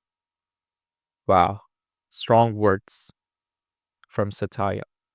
And there's a video on Codex with some Ultimate in partnership with Microsoft. Still, I think Microsoft, the majority shareholder of OpenAI, I think 49%. Let's have a look on that video as well. Deepa, please pull that up. Thank you. We're very excited about OpenAI's Codex agent that was just launched on Friday. And I'm thrilled to have Sam Altman join us virtually. Welcome, Sam, to Build. Like the first 2 minutes. Thank you. Thank you for having me. Hey. You know, one of the things I know you've thought a lot about, all these various form factors that developers use for software engineering. Of course, you did the CLI, and now, last week you did the coding agent. You want to talk a little bit, Sam, as sort of the vision you have for how software engineering evolves and actually how developers will use all these various form factors together. Yeah, so Satya, you and I have been talking about this for a long time. In fact, the very first version of Codex, I think it was all the way back to 2021, one of the very first things we did together in GitHub. And we've been talking about how someday we'd get to like a real agentic coding experience. And it's kind of wild to me that it's finally here. I think this is one of the biggest changes to programming that I've ever seen. But this idea that you now have a real virtual teammate that you can assign work to, that you can say, hey, go off and do some of the stuff you were just doing and increasingly more advanced things, at some point say like, I got a big idea, go off and work for a couple of days and do it. And that you can issue many requests in parallel, that you can be fixing bugs, implementing new features, answering questions about the code. This is like true software engineering task delegation. And I think it'll only get better from here, but this is just a tremendously exciting moment. It integrates very deeply with GitHub. You can give it access to a repo and an environment, and you can get some pretty amazing stuff done. Yeah, no, it's really exciting to see that. And it's also sort of great to have developers stay in the flow, work with essentially peer programmers, these agents as well as other people that we collaborate with, and just have the developer process itself and the life cycle get faster. Obviously, you also are working on a lot of models and are very sort of fantastic. In fact, we've had a chance to sort of sim ship a lot of the models you guys have built. Just tell us a little bit about what's sort of coming as far as the model roadmap itself. Decoding. So what are the implications? That's a depot. Thank you. What are the implications for the future? So Microsoft Build 2025 marks a significant shift toward an AI integrated future, whether it's on Windows, whether it's on the internet with Agentic Web, and of course the agentic coding assistance and all the collaboration and strategic partnerships with XAI, with OpenAI, and with Nvidia regarding the infrastructures as well. So they aim to redefine the user experience and productivity in the digital age. That's the whole implication and the perspective of the future on what Microsoft has announced in Build 2025 and what are they trying to accomplish in the next year or two. So that was Build 2025, which was very impressive. The next story, which I'm going to talk about, is Apple OpenAI ChatGPT is now built into your iPhone. I think Apple just partnered with OpenAI to embed ChatGPT right into iOS. This could be the most powerful iPhone feature since Siri, and let's explore what it means for the users and developers as well. So I think Apple and OpenAI, like the ChatGPT coming to iPhone, I think it changed the whole ecosystem, and now I think Siri utilized ChatGPT capabilities for more complex queries, providing users with enhanced assistance across various applications. Users can access ChatGPT features without creating an account. Through like subscribers can link their accounts for additional functionalities. So this is awesome for iOS holders and iPhone holders. I'm not the one, but probably I'm going to be soon. The next iPhone I think is coming out in September, so iPhone 17. Maybe I'm going to buy that one. Let's see first what are the new features of that. Also the privacy-centric design regarding the Apple and OpenAI partnership, because Apple emphasizes the user privacy in this integration. Like before any data is sent to ChatGPT, users are prompted for consent. So this is a good thing regarding respecting the privacy of the users and the iOS holders. The strategic implications, like the Apple's collaboration with OpenAI, satisfy with strategic move to enhance its AI offerings without developing a large language model by itself. To be honest, I remember when Mark Zuckerberg was, I think it was on Joe Rogan, he was trying to say Apple hasn't built any products since iPhone. And Apple, the Vision Pro was a bad wearable AI. It was too heavy, too much for wearing in public or just not feel comfortable to wear that one, comparing to the XR glasses that announced for Android in Google I/O or the Meta Ray-Ban glasses, which I personally prefer. I don't know about you guys, but probably you prefer to wear something like this instead of having a goggle like that. But anyway, I think Mark was right. Like Apple hasn't built anything since iPhone that is revolutionary, to be honest. And maybe this is a way they want to keep up with the AI pace and the AI revolution by implanting the other models, by having strategic partnership with someone like OpenAI to implant the LLMs to their hardware so they can stay ahead. Not to stay ahead, but keep up with the race. Still, I think this is not going to be a good move, to be honest, because other companies who are trying to build large language models and they have started with Gen AI now trying to pivot themselves to having a product line of hardware and wearable AI as well. So in the long run, they are beating Apple. So Apple needs to think about, the strategic plan and the whole thing here, because the next story I'm going to talk about is OpenAI's $6.5 billion bet, building the AI iPhone with Jonny Ive. Like, this is one of the signals of OpenAI wants to go from just LLMs and software to integrating that LLM into a real wearable AI hardware, probably rivaling iPhone and building the next iPhone, maybe iPhone 2.0. And acquiring Jonny Ive IO hardware startup, which was founded by Jonny Ive, and the acquisition was $6.5 billion. Jonny Ive is the revolutionary designer of iPhone, and he's the GOAT, like he's the GOAT of design. And it's excitement to see someone like Jonny Ive trying to design AI gadgets and AI wearables here. And I think they have been working with OpenAI CEO Sam Altman for 2 years now on this project, and the devices they're developing might not have screens.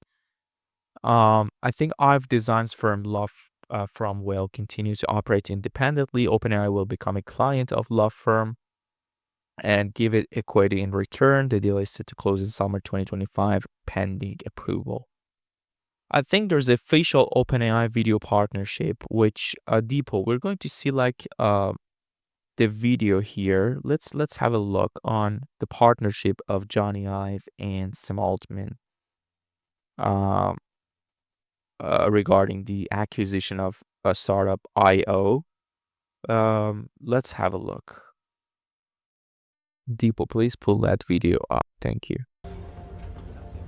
So what is this announcement we're talking about?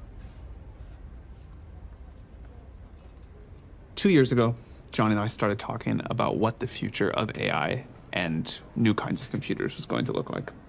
I was running OpenAI. Johnny's running a design firm called Love From that had established itself as really the, I think, densest collection of talent that I've ever heard of in one place and probably has ever existed in the world. And it became very quickly apparent to both of us that we needed a third company. A year ago, I founded IO with Scott Cannon, Evans Hankey, and Tang Tan, who are the most extraordinary engineers. They have built a team of remarkable subject matter experts that range from hardware and software engineering, physicists, researchers, product manufacturing experts. And so IO is merging with OpenAI. Formed with the mission of figuring out how to create a family of devices that would let people use AI to create all sorts of wonderful things. The first one we've been working on, I think,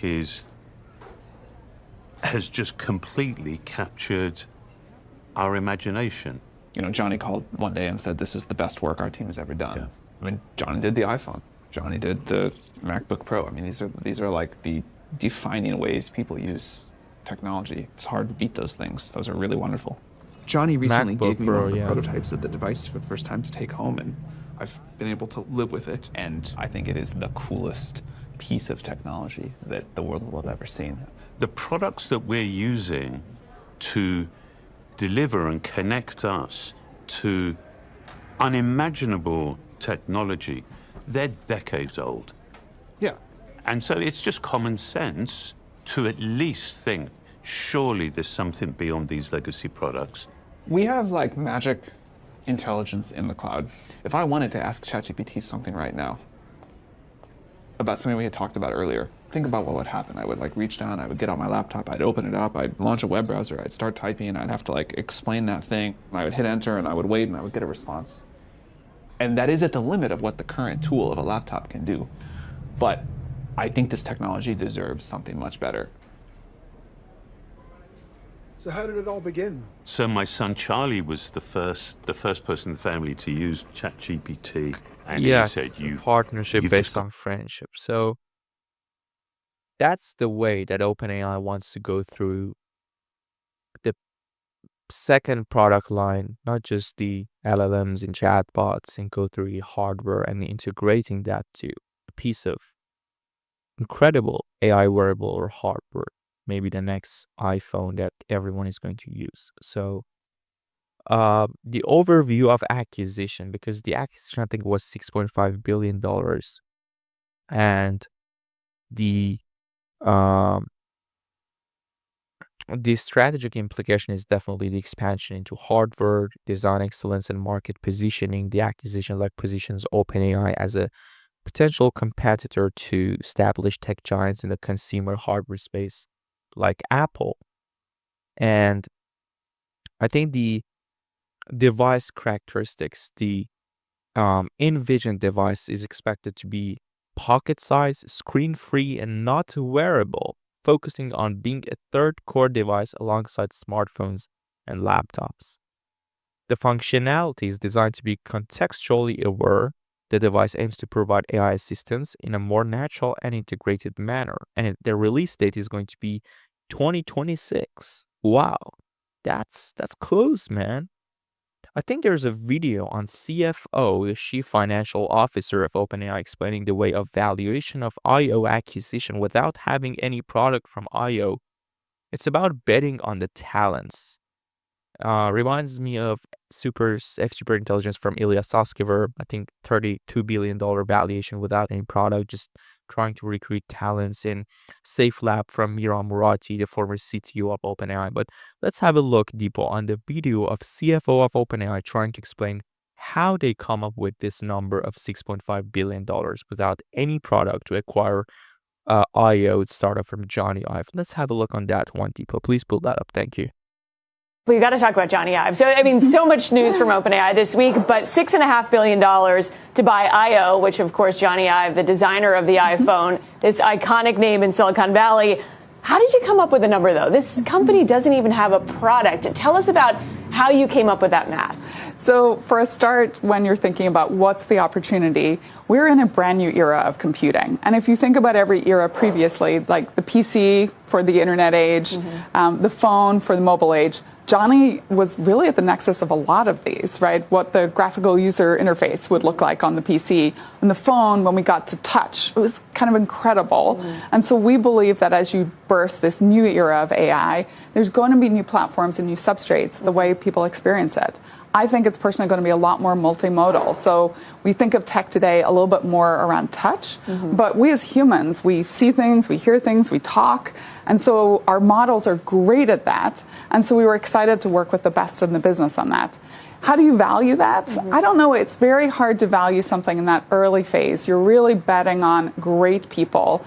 And beyond Jonny, we were just talking about it before we started, there is an incredible team, because it's not just about imagining what a new platform could look like, but then you've got to be able to craft it, you've got to be able to build it, you've got to be able to understand supply chains. And I just love his team. Tang Tan deserves a total shout out as someone who helped build the iPhone, build AirPods, build the watch. We've got a lot of great talent in there. That's a revolutionary move. I think they are going to make a huge difference. And OpenAI's venture into hardware through the acquisition of IO in collaboration with Jonny Ive represents a bold step. We're living through the biggest tech AI revolution in history. Don't just observe it, be part of it. Subscribe my YouTube channel. Also follow me on Instagram to stay ahead towards redefining human-computer interactions by combining advanced AI capabilities with an innovative design. The company aims to create devices that seamlessly integrate into daily life, potentially setting new standards in the tech industry and in a long run, like in the next decade, replacing the iPhone and smartphones as the first tech product that humans use in day-to-day basis. So that was their story of OpenAI's $6 billion bet on Jonny Ive IO.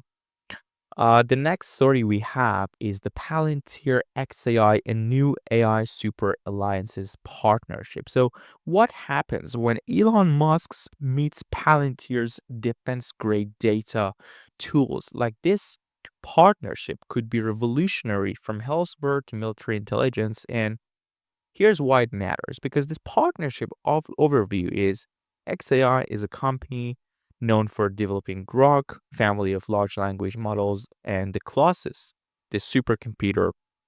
And Palantir is a data analytics firm providing platforms like Foundry. The business model is based B2G with Pentagon in the USA.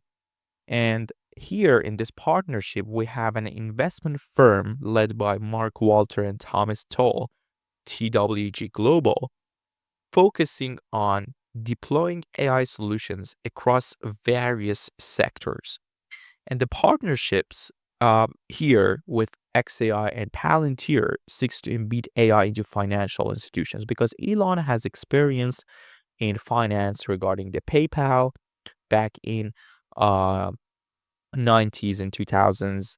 And of course, he has studied, I think, double major in economics and was it engineering, I think, but economics as well. So he has the knowledge. And of course, the work he's doing with cutting debts in Doge in governments as well. So he's a good partnership in financial regards. And what are the key components of the initiative here? Because integration of XAI's models is a way that uh,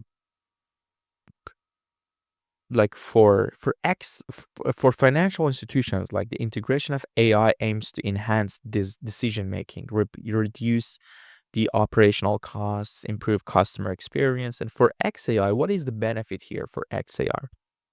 This partnership provides a platform to showcase its AI models, like AI models in real world applications and integration the AI models in financial firms.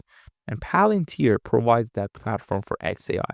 At the same time, Palantir can use XAI's reasoning model and advanced AI capabilities. Maybe you want to solve the black box problem with explainable AI and the reasoning in the Agentic AI ability of XAI and Grok 3 with their partnership with XAI. So it's both benefit strategy partnership for both parties here.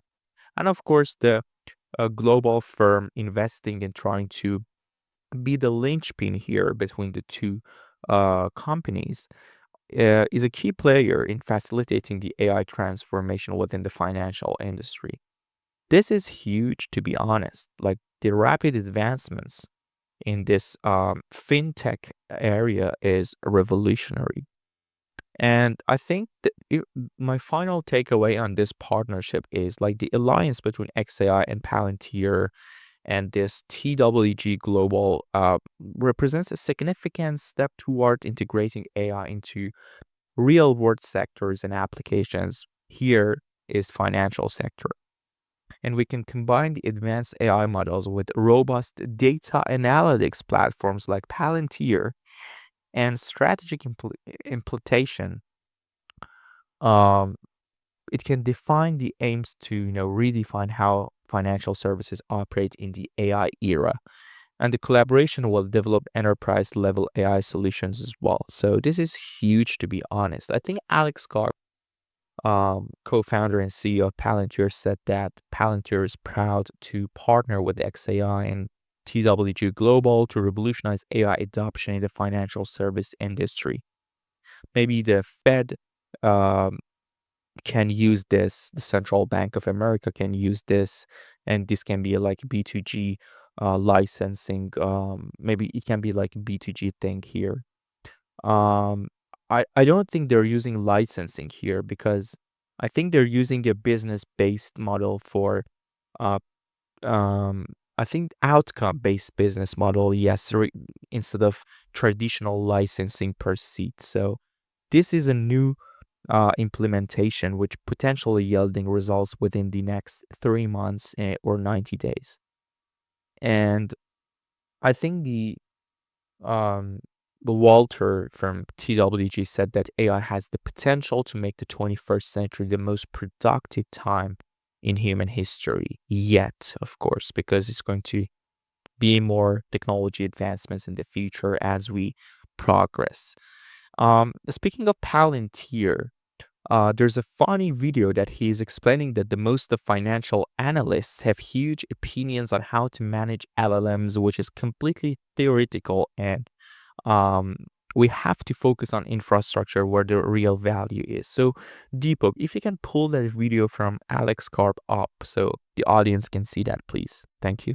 But every financial analyst wakes up in the morning and after, with notable exceptions that we revere, really revere, wakes up in the morning and after they stay at Motel 6, they have a huge opinion about how to manage large language models. It's completely theoretical and idiotic. If you want to manage large language models or AI, the infrastructure that allows you to manage them is where the actual value is. The large language model is essentially a commodity. Oh my God. Motel 6. Alex Karp reminds me of Iron Man with the glasses he has, the irony he has in his words, and of course the perspective. I'm going to talk about Alex Karp more in the part 2 of this episode, which is the philosophy and critical thinking regarding the whole AI landscape and perspective and Silicon Valley and the West culture, etc. So bear with me until then. For now, we're going to the next story. The next story is Nvidia AI factories. This is a new concept announced at Computex 2025, building infrastructure for AGI. So Nvidia is no longer just making the GPUs and AI hardware for training AI. They're building AI factories. The nation-scale infrastructure might be the foundation for AGI. And at Computex 2025, Nvidia CEO Jensen Huang unveiled a transformative vision for the future of artificial intelligence regarding the infrastructure. And they have introduced a concept of AI factories. These facilities are designed to serve as the backbone for the next era of AI development. So you might ask, what are the AI factories? AI factories are advanced data center purpose-built to process massive volume of data to train and deploy the AI models across various industries. Unlike the traditional data centers, these facilities are optimized for AI workloads, offering enhanced performance and efficiency. I think there's a video on this one, DPO. If you can pull that video regarding the AI factories, let's have a look. Let's see. Be about 60 to 80 billion dollars. Out of that 60 to 80 billion dollars, the electronics, the computing part of it, these systems are 40, 50 billion dollars of it. And so these are gigantic factory investments. The reason why people build factories is because you know the answer. The more you buy, say it with me. The more you buy, the more you make. I love it. The more you buy, the more you make. So AI factories, like key components of NVIDIA's AI factories, because there's a Blackwell architecture here, the latest GPU architecture from NVIDIA, providing significant improvements in AI processing capabilities. There's a video on Blackwell chip as well. DPU, if you can pull that video up, please. Thank you.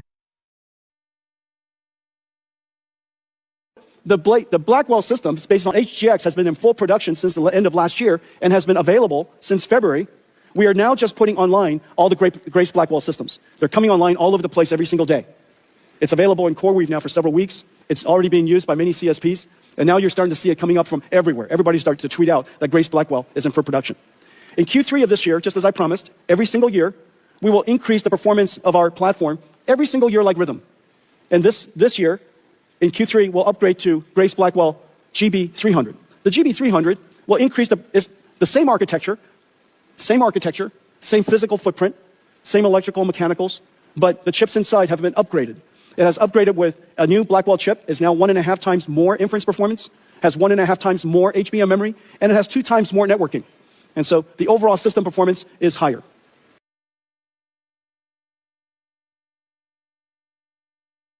Wow. This is awesome. The Q3 aim of Nvidia is the Blackwell architecture, so enhancement. So the next component of Nvidia's AI factory is the RTX Pro servers, which is equipped with RTX Pro 6000 Blackwell GPUs, which delivers high performance computing for AI applications. I think there's a video on RTX Pro server and the way that DeepSeek revolutionized computer science and perspective on inference and reasoning models. So DP, if you can pull that video up, please. Let's have a look on that one as well. Let's see. Optimized. And this is, the DeepSeek R1 is genuinely a gift to the world's AI industry. The amount of computer science breakthrough is really quite significant and has really opened up a lot of great research for researchers in the United States and around the world. Everywhere I go, DeepSeek R1 has made a real impact on how people think about AI and how think about inference and how to think about reasoning AIs. They've made a great contribution to the industry and to the world.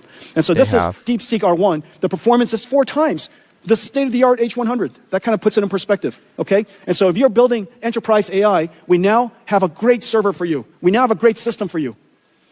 It's a computer you could run anything on. It's a computer that has incredible performance, and it, whether it's x86 or AI, all of it runs. Okay, our RTX Pro server is in volume production. This is awesome, RTX Pro server. Also, I think Nvidia is building the GPT of humanoid robots, the world's first open model for robotic called Isaac, and there's a video on that one as well. If you can pull the video up on the Isaac model, let's have a look.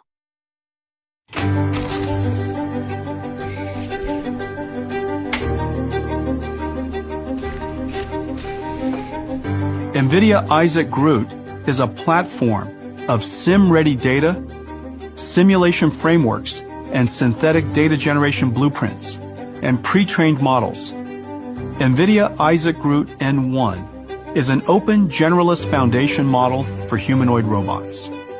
GR00T N1 features a dual system architecture for thinking fast. Awesome. Also, I think they have partnered with DeepMind as well regarding the physics most advanced open engine called Newton. So let's have a look on that video as well. DP, if you can pull that video up on physics most advanced open engine by partnering with DeepMind. Let's have a look. And so we partner with DeepMind, Google DeepMind, and Disney Research to build Newton, the world's most advanced physics engine. It's going to be open sourced in July. It's incredible what it can do. It's completely GPU accelerated. That's awesome. So the next part of the AI factory announced by NVIDIA is NVLink Fusion, which is the new interconnect technology that allows for seamless integration of custom AI chips, facilitating the scalable and efficient AI infrastructure, which moves more data than the entire internet. This is crazy. The NVLink Fusion, I'm repeating myself, moves more data than the entire internet. And there's a video on NVLink Fusion. Deepo, if you can pull that video up, please. Let's have a look.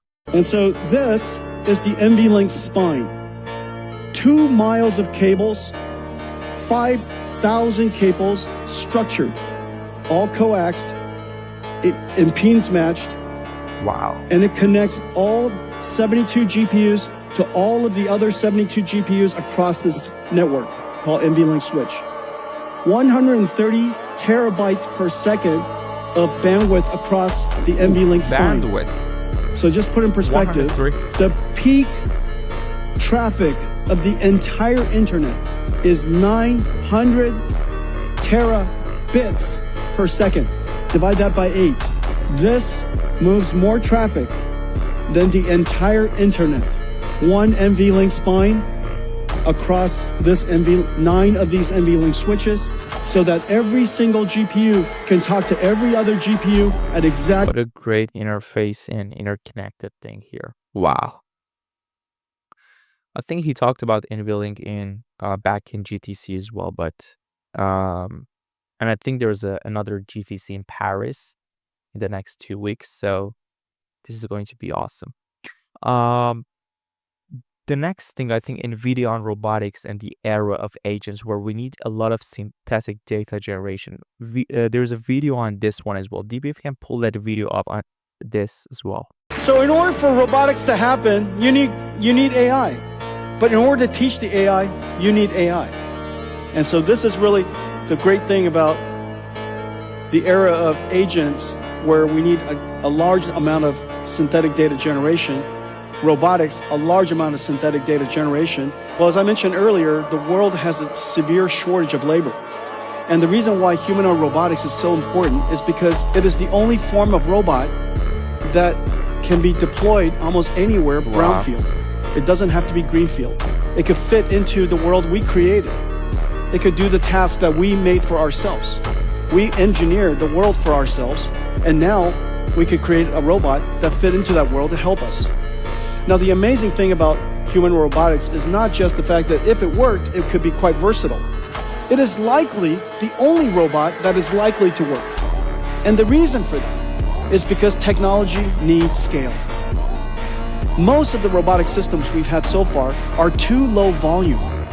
And those low volume systems will never achieve the technology scale to get the flywheel going far enough, fast enough, so that we're willing to dedicate enough technology into it to make it better. But humanoid robot, it is likely to be the next multi-trillion-dollar industry. And the technology innovations in humanoid robot is going to be next trillion-dollar industry. That's huge. And of course, we have the Omniverse blueprint, the AI, a digital twin platform enabling the simulation and optimization of AI factory operation, enhancing design and operational efficiency. So the whole thing is around the concept of AI factories. And all these things that I explained are the components of this AI factory that is being designed by Nvidia to go through the next phase of AI infrastructure. And there are global expansion and strategic partnership here as well, because Nvidia is collaborating with Taiwan, with TSMC, and it's funny because Elon used to say like China may invade Taiwan to obtain the power of chip manufacturing to win the AI race versus USA. Also, I think the Scale AI CEO Alexandra Wang said that in Tier 1 podcast, said that China may invade Taiwan to win the race regarding chip. I think the China-Taiwan partnership and relationship goes back to like after the communist revolution of China. And it's quite funny because I think Nvidia is trying to build cheaper chips specifically for Chinese markets because of the U.S. restriction law and diffusion law of the chip exportation. So let's see what happens. Of course, there's a expansion and partnership with the U.S. government in Nvidia because Nvidia plans to manufacture AI chips domestically in Arizona and Texas.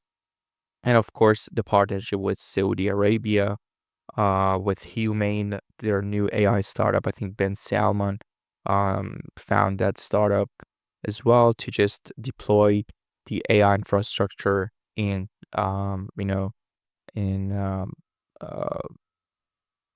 Saudi Arabia and UAE as well. So that's the partnership of Nvidia with other for global expansions. But what are the implications in my takeaway in this one? Because the establishment of AI factories signifies a pivotal shift in how AI technologies are developed and deployed. Like by providing the necessary infrastructures to support large scale, because AI needs scale, as Jensen Huang was saying, Nvidia is positioning itself in the far front of the AI revolution, enabling the advancements across various sectors, including healthcare, manufacturing, autonomous systems, and etc. So that's the thing about AI factories. And what are AI factories again? The AI factories are the next gen intelligent autonomous data centers optimized for training massive AI models, several real-time interface, and for enterprise and national scale agents, and supporting digital twins robotics, self-driving systems, drug discovery, and more. So, um, Jensen Huang calls them like the factories of the future, equivalent to power plants during the electrical revolution, cloud servers in Web 2. So, um, that's the thing here. And what this signals for the future, because AI becomes physical infrastructure. And AGI isn't just a model, it's an ecosystem. AI sovereignty becomes a national priority with this one. Like in the next decade, every country will need their own AI factories, like they needed a nuclear power or satellites in the past. And Nvidia moves from tool maker and hardware maker to empire builder and infrastructure builder. So my final thought is, um, like, is this the beginning of AGI infrastructure? Yes. AI factories are not just metaphors anymore. They are the AGI infrastructure stack.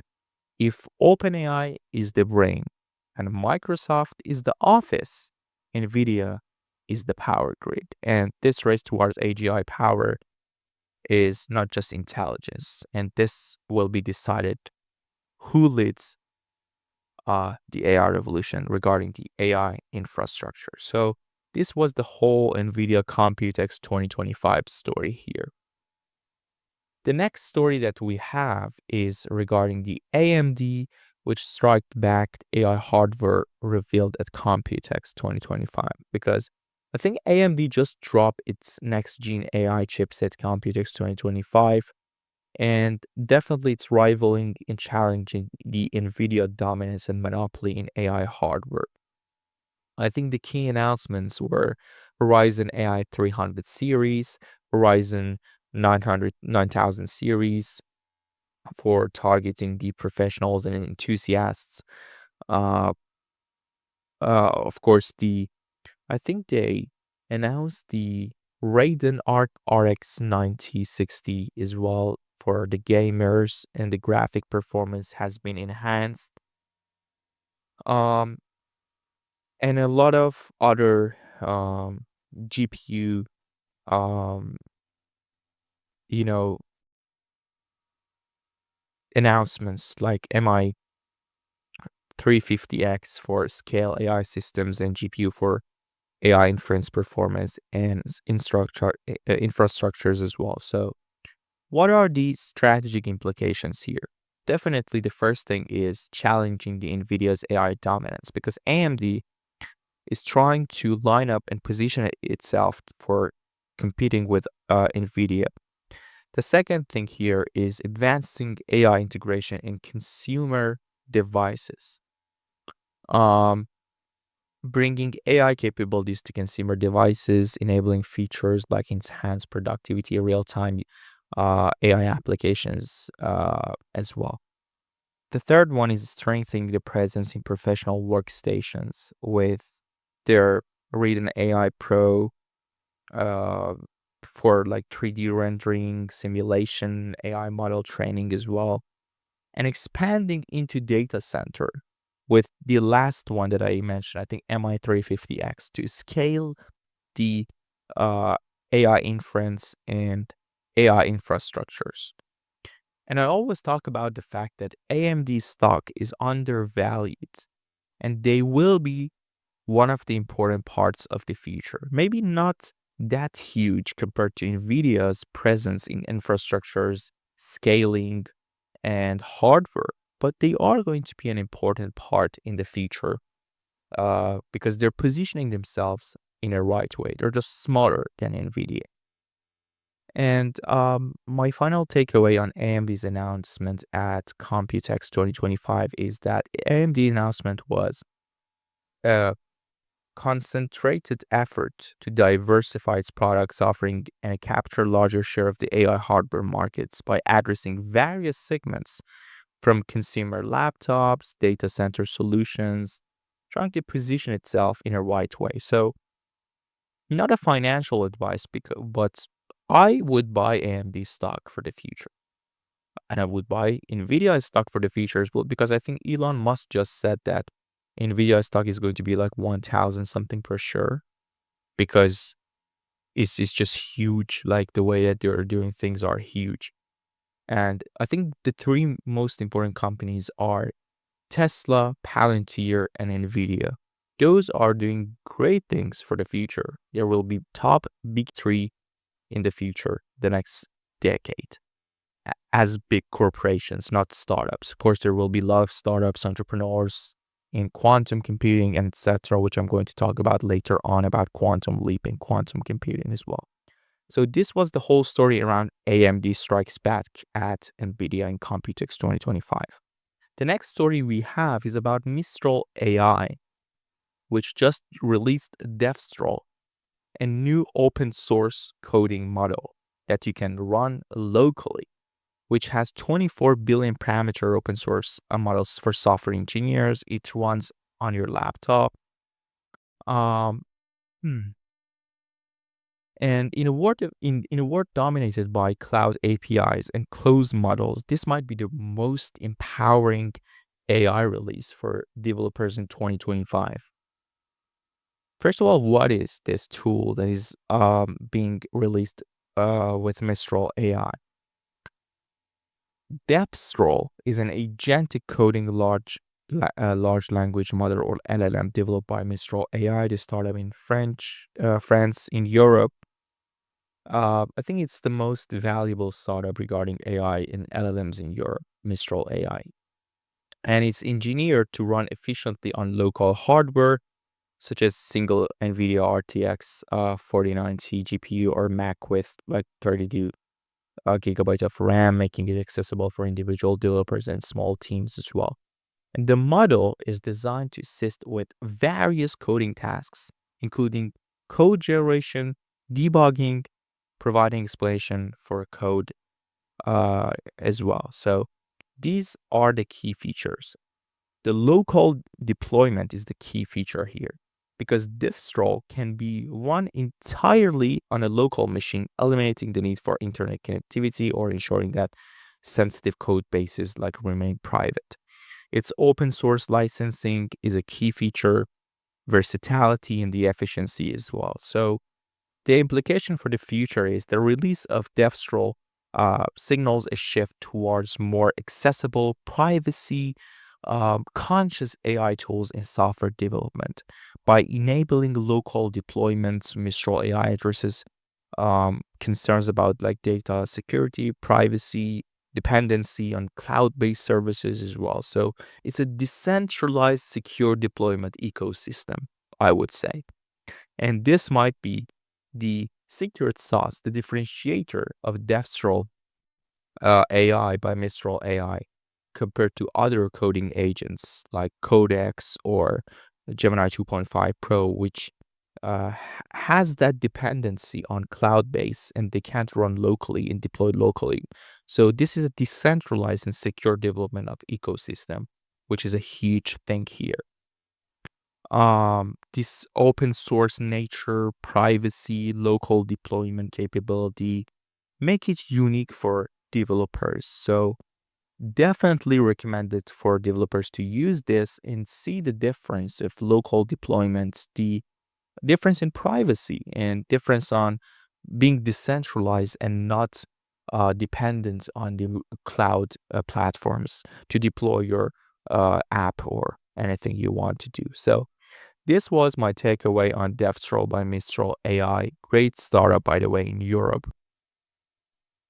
The next story that we have is Quantum Leap, how quantum computing is shaping AI. This is my favorite story, and I'm reading a book called Quantum Computing for Everyone, recommended.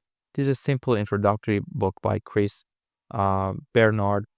There are some maths here that you can see, but I mean, if you're like me, you're going to enjoy the quantum computing, and I think this is going to be the next revolutionary thing in the next 5 years here. So let's have a look.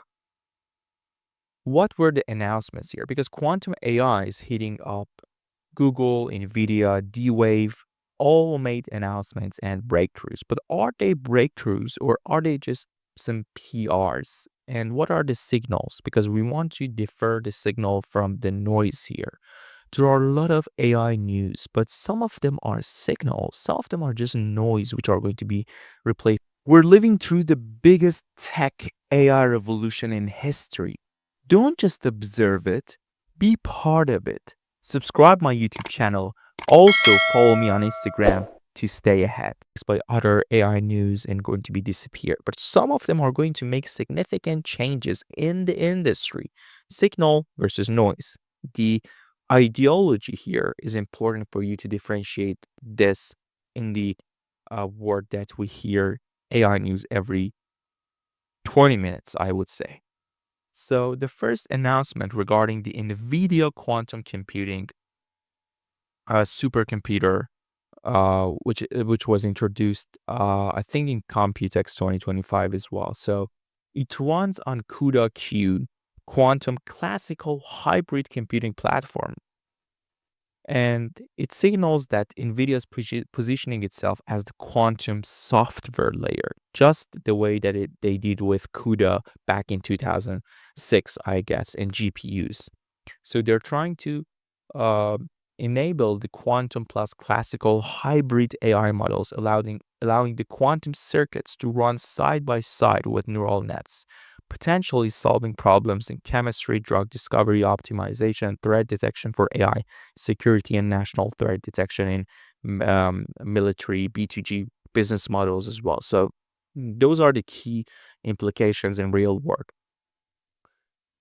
The key insight here is that Nvidia is not building quantum chips. It's owning the quantum software stack, like the quantum OS for global research. And there's, I think, a picture of Nvidia quantum computer. Deepo, if you can pull that picture up of that quantum computer announced. What a beautiful picture. I've seen the one for IDM. I think this one is smaller, or it's just the picture, the composition of the picture that makes me feel like it's smaller than the one compared to the IBM. Anyway, so the signal here is that they're reminding the industry by announcing this hybrid classical quantum computer in Nvidia with their CUDA Q software hybrid AI model. They're reminding the industry that they don't just dominate the present, but engineering the infrastructure for what comes next in the next 5 years. And Nvidia is trying to build in-house that's never been Nvidia is trying to build everything in-house.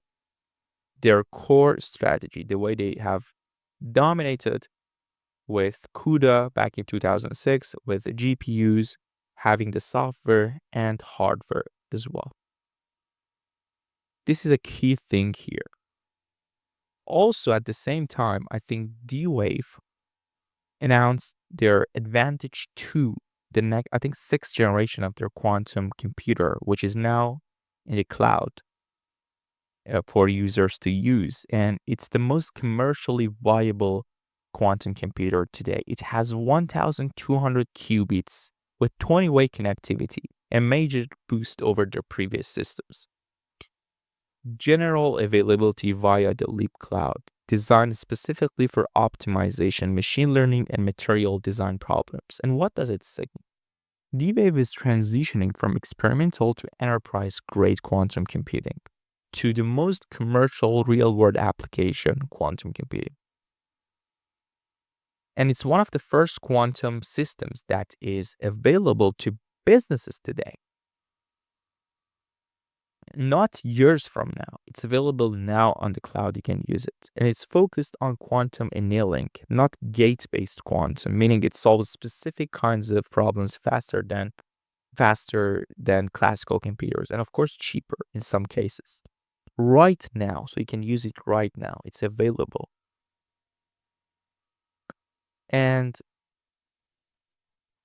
I think it's a system so powerful that it can solve hard problems outside the reach of, one of the world's largest GPU-based classical supercomputers now. I think CEO of D-Wave said that. It's like an engineering marvel when we talk about quantum computing with substantial technical advancements. and scaling in quantum computing. And all of this started with, in my opinion, with Google's work and IBM's quantum computing work and the Majorna announcement, the quantum hardware quantum chip from Microsoft. Why? Because after Majorna announcement, everyone saw that, okay, now we have the quality hardware. We just have to be able to scale this hardware, and we have to also be able to minimize the hardware by power of like 1000 to make it portable in the future, which they have done. Scientists, they have done that with the quantum computing chips as well. And that's made this revolution happen, in my opinion. That was one of the pinpoints, one of the thresholds regarding the quantum computing hardware after the Midjourney one from Microsoft.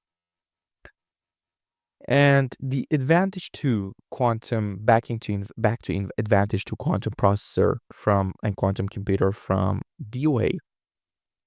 The features are increased qubit connectivity, higher energy scale and lower noise, greater coherence, energy efficient, fast anneal, hybrid solver integration. So they're trying to transition from classical computers to hybrid models and then completely quantum computers probably in the future. So, and then we have China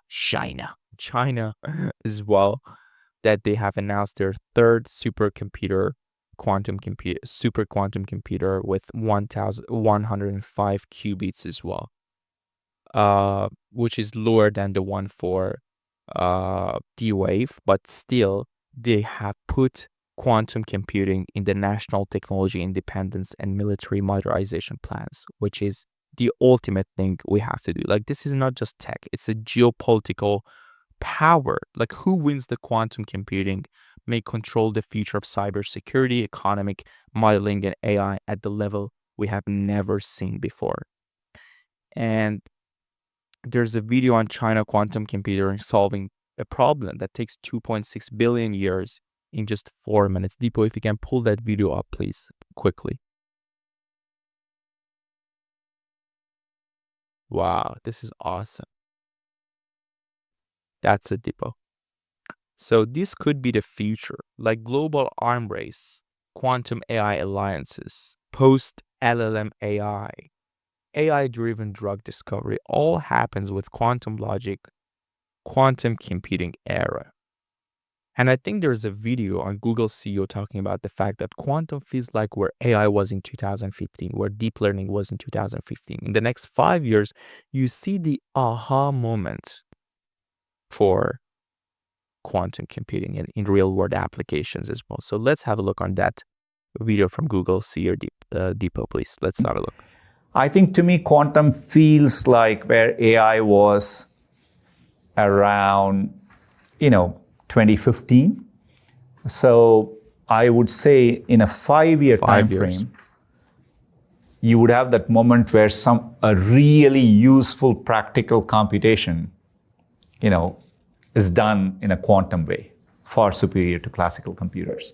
And that'll be that aha moment, I think, which will really show the promise of the industry. I'm absolutely confident that we will get there when I see the progress and I can pattern match to progress in the other fundamental areas we have worked on. So it really doesn't feel like, obviously, look, these are very challenging areas. You may hit a constraint. I do think a lot of people are making announcements in quantum, so in some ways it's tough to distinguish them. We had the same scenario in self-driving maybe 3 years ago. There were so many people doing self-driving. It looked like everyone was roughly the same, but they weren't. I could internally tell the difference, that how far ahead Waymo was. Wow, that's a Deepo. So this is the future. In my opinion, future belongs to quantum AI and then quantum computing purely. So this was this story. Before going to the next story, I have to go to the bathroom, so I'm going to be back in a minute. All right, I'm back. Let's go to the next story. So the next story is about Saudi Arabia's AI ambitions, a new global hub, which some people call the Silicon Valley of the Middle East. So Saudi Arabia's new startup called Humane and its US partnerships are attracting global attention. Could this be the Silicon Valley of the Middle East? And let's just go right into this story. Okay. So I think in May 2025, Saudi Crown Prince Mohammed bin Salman announced the establishment of Humane, a state-backed AI company under the Public Investment Fund. I think over $100 billion in planned investment, and Humane aims to develop foundational AI models, build sovereign AI infrastructure, foster global partnership to position the kingdom as leading force in ethical and impactful AI innovation. Um, the strategic partnerships that Humane has secured to collaborate with US tech companies is incredible to take a look at. For instance, Nvidia, I think, agreed to supply at least 18,000 Blackwell GPUs to Humane, with plans to expand this number significantly after some time. So, Deepo, there is a video on this one. Please, uh, please put this video We are up. announcing Let's that have we're a look. doing a Let's see. 500 megawatt deployment with Nvidia. It's a really, really big initiative for the kingdom. And I wanted, Jensen, just to give you a thought, an idea about the innovation that Nvidia is bringing to Saudi Arabia and to the global AI ecosystem. You want me to talk about this? Yes. So this thing is sitting over here. I don't know if you guys could see it. It weighs too much to pick up. But this is 2 Blackwells, and it's 2,500 watts, 2,500 out of the 500 gigawatts of computing infrastructure that's going to be built. As you know, artificial intelligence has been a revolutionary technology, the most transformative technology of our time, maybe of any time.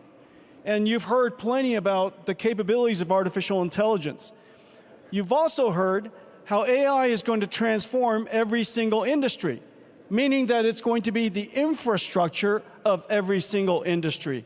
And Humane is going to be building the AI infrastructure here in Saudi Arabia.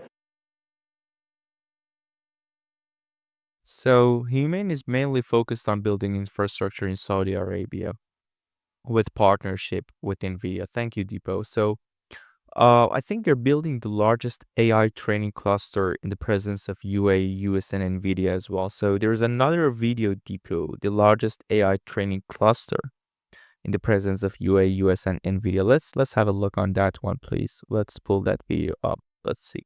If you allow me, maybe you can put that hand on this hang on. Let us start it. Right? There we go.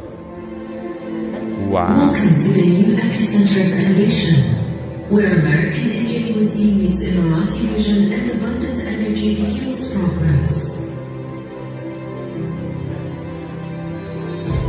Here, pioneering AI on the cutting edge of technological discovery takes us into the future. That's the future. Oh my God, it's like sci-fi. Maybe that's why when Sam Altman was talking about humanoids, that people are not ready for humanoid robots to just walk in the streets. You know, it feels like sci-fi. I think he recently said that. But anyway, I think the one of the other partners regarding Humane partnership and strategic collaboration is AMD, which is committed to a $10 billion investment to joint AI infrastructure projects as well. And Amazon Web Services, AWS, announced plans to invest over $5 billion in a strategic partnership to build the groundbreaking AI zone in the kingdom, aiming to accelerate AI adoption in Saudi Arabia and globally. So, besides this, I think UAE announced the Stargate project as well. So Stargate UAE initiative, because Stargate was a $500 billion infrastructure project with a joint partnership of SoftBank, Oracle, and OpenAI, and of course the US government. And now the UAE version of this is going to happen. So it's a global collaboration and strategic partnership with key players like Oracle, Nvidia, Cisco, SoftBank, Masa, of course, in the Middle Eastern AI firm. So, um, what are the geopolitical implications in this case? Because these developments signal a significant shift in the global AI landscape. The first thing I would say is a diversification of AI leadership in the Middle East, which is emerging as a new AI hub, aka the Silicon Valley of the West, Silicon Valley of the Middle East for AI innovation, which challenges the traditional centers in the West and in the USA as well. So this is one of the first shifts we're going through in Middle East. Um, of course, the strategic partnerships and the global collaborations can lead to a bigger thing globally. Those who have kind of idea and philosophy of globalizations and international collaborations can support this movement by UAE and USA and the private big corporations in tech as well. And of course, the economic transformation, like investments are made in AI, are part of the broader efforts by Gulf countries to diversify the Persian Gulf countries the countries around Persian Gulf to diversify their economics away from oil dependence.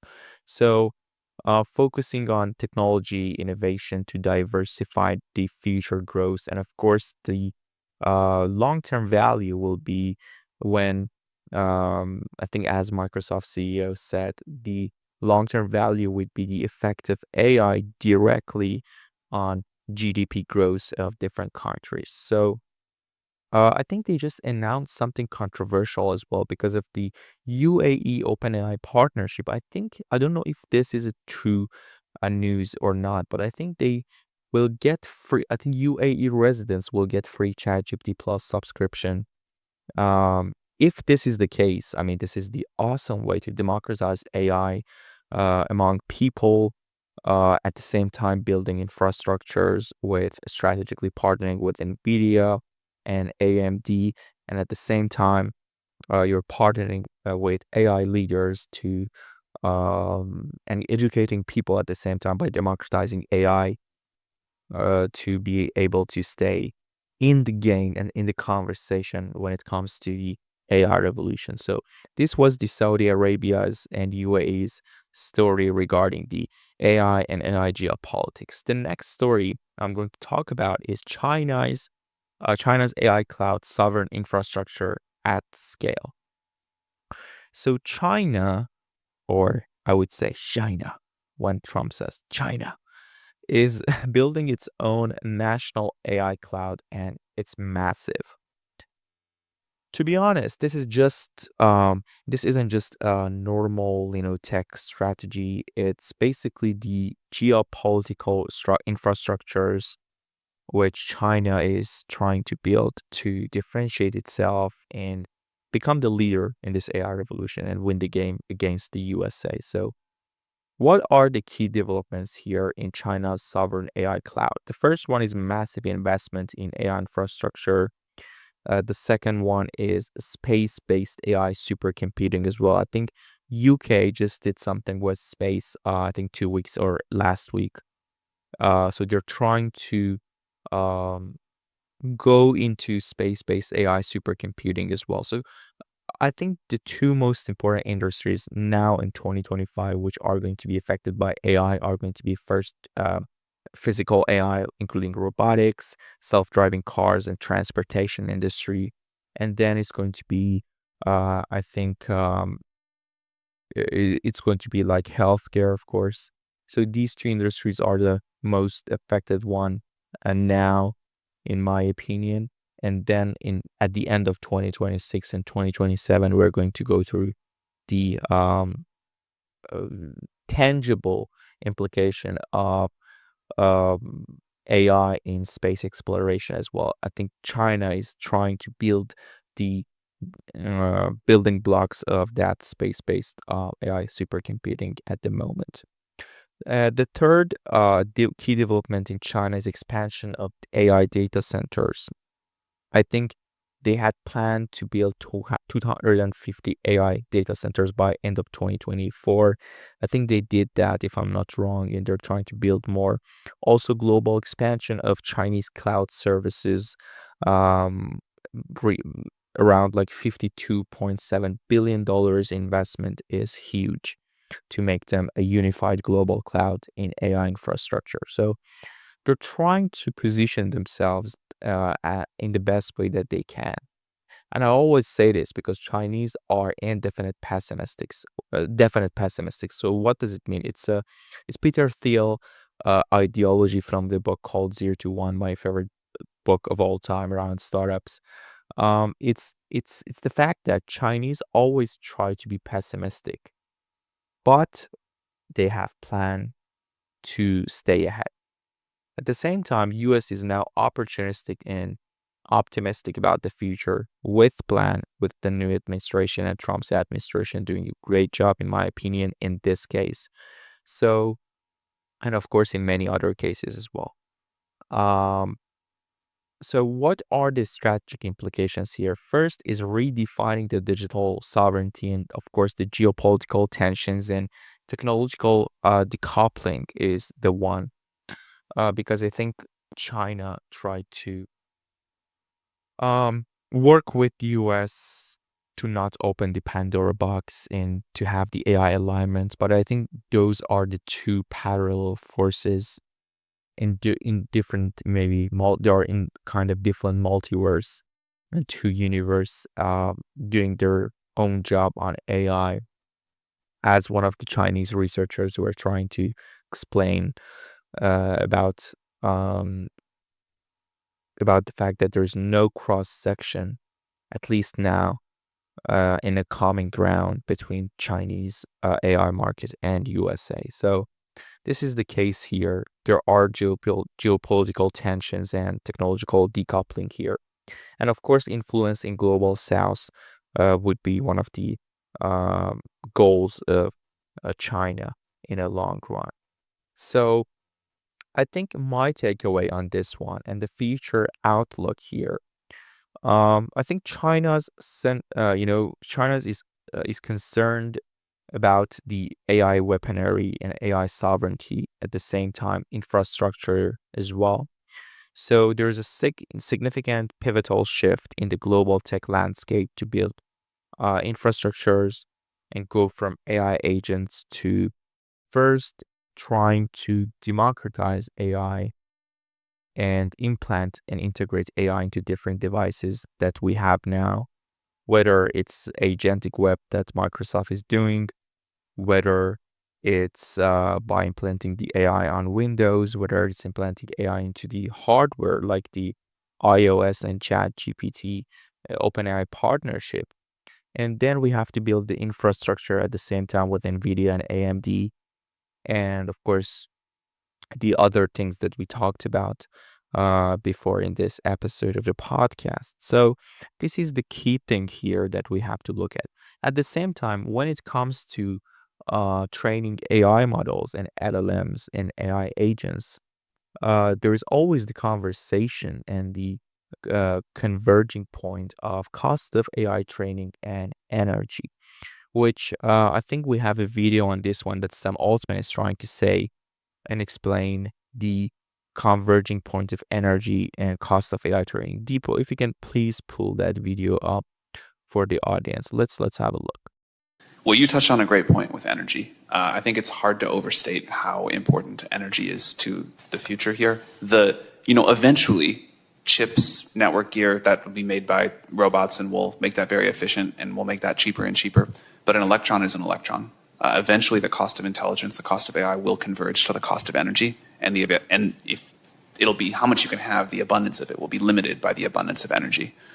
So in terms of long-term strategic investments for the U.S. to make, I can't think of anything more important than energy. Chips and all the other infrastructure also, but energy is where I think this ends up. And I think, thank you, Deepo. I think one of the long-term strategic plans for USA or any country trying to win this game and be a leader in this AI revolution is to to go nuclear, to build power plants and nuclear power plants to be able to get that energy and electricity needed to train AI and the efficiency. Because at the end of the day, as Sam Altman was trying to say, of course, the infrastructure, the chips, the hardware, all the things are important to focus on in the long-term strategic plan of any country. But at the same time, energy is going to be the ultimate thing, and electricity is going to be the ultimate thing here, due to the huge amount of computation as we progress and the models are getting stronger. So we need the electricity and we need the energy that is efficient. And I think we have to go nuclear. There's no other point of not going nuclear. I think China has built a nuclear plant even underwater to something like that. I've heard in the news, and definitely they are doing that. I hope other countries like USA will be doing so. So the next thing I want to talk about here is again another video from Sam Altman. Who is winning the AI race, China or USA? The typical question when it comes to AI geopolitics. People, please pull that video up and let's see what Sam Altman is trying to say about this. It is our belief that the American models, including some models from our company, OpenAI and Google and others, are the best models in the world. It's very hard to say how far ahead we are, but I would say not a huge amount of time. And I think to continue that leadership position and the influence that comes with that, and all of the incredible benefits of the world using American technology products and services, the things that my colleagues have spoken about here, the need to win in infrastructure, sensible regulation that does not slow us down, this sort of spirit of innovation and entrepreneurship that I think is a uniquely American thing in the world.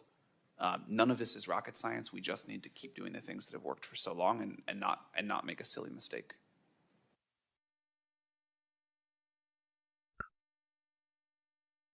Okay, so he talked about that we have to build the infrastructures, the spirit of Silicon Valley, and the spirit of engineering and innovation, which I'm going to talk about in the part 2 of this podcast, more in depth regarding the Techno-Republican manifesto and Alex Karp ideology on this one.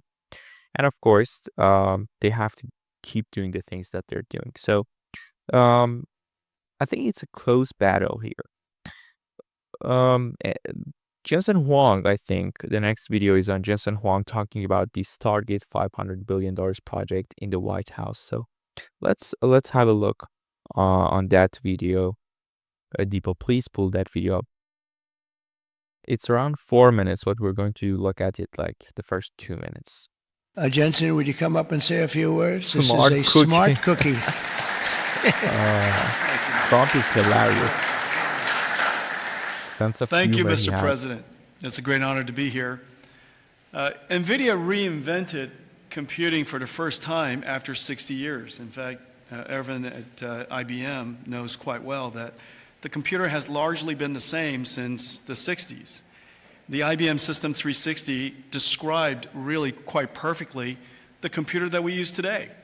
Central processing units, operating systems, the separation of hardware and software, I/O subsystems, multitasking. All of the words that we use to describe computers today were really invented in 1964, the year after my birth. Well, after all this time, we've reinvented computers again. This is what a processor looks like. It's on the right there. People say it's a GPU. That's one GPU unit, and it's 70 pounds, 60,000 parts, 10,000 watts. In order to manufacture it requires probably a couple of hundred companies in the supply chain. It is so heavy that it requires robotics to do. It's so precise. And just to test a supercomputer requires a supercomputer.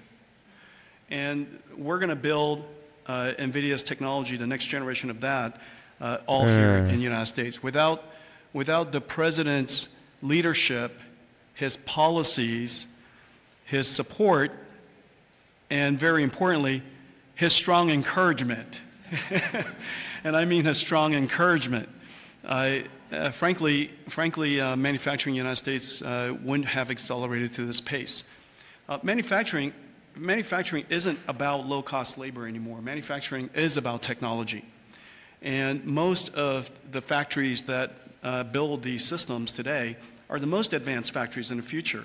And we're going to use artificial intelligence and robotics and omniverse digital twin technology to make... That's it. He talked about AI factories again here that we talked about earlier in this episode.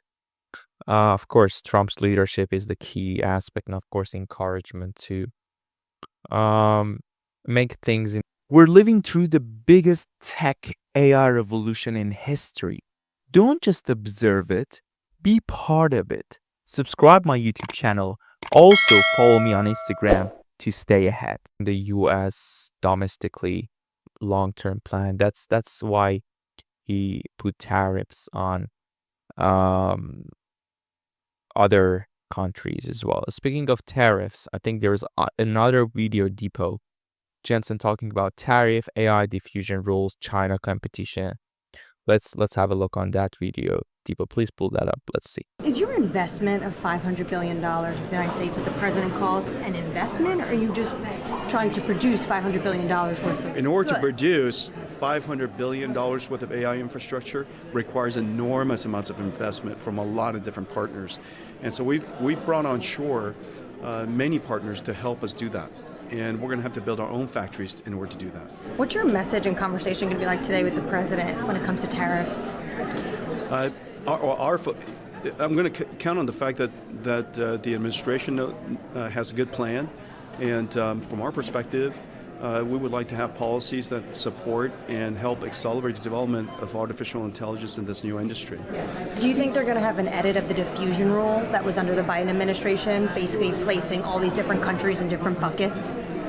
Well, I'm not sure what the new diffusion rule is going to be, but whatever it happens to be, it really has to recognize that the world has changed fundamentally since the previous diffusion rule was released.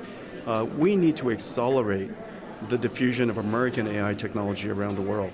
And so the policies and the encouragement from the administration, it really needs to be behind that. What's your reaction to the Wall Street Journal saying Huawei is advancing to catch up to your highest level chips?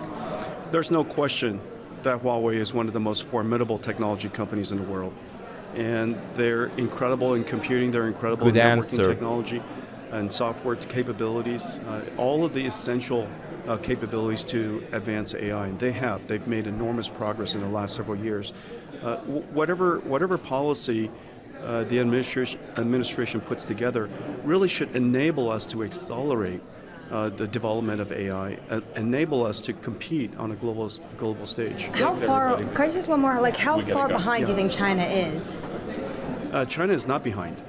Are they ahead of you? China is right behind us. I mean, we're very, very close. But remember, this is a long-term. This is an infinite race. There's no, in the world of life, there's no 2-minute.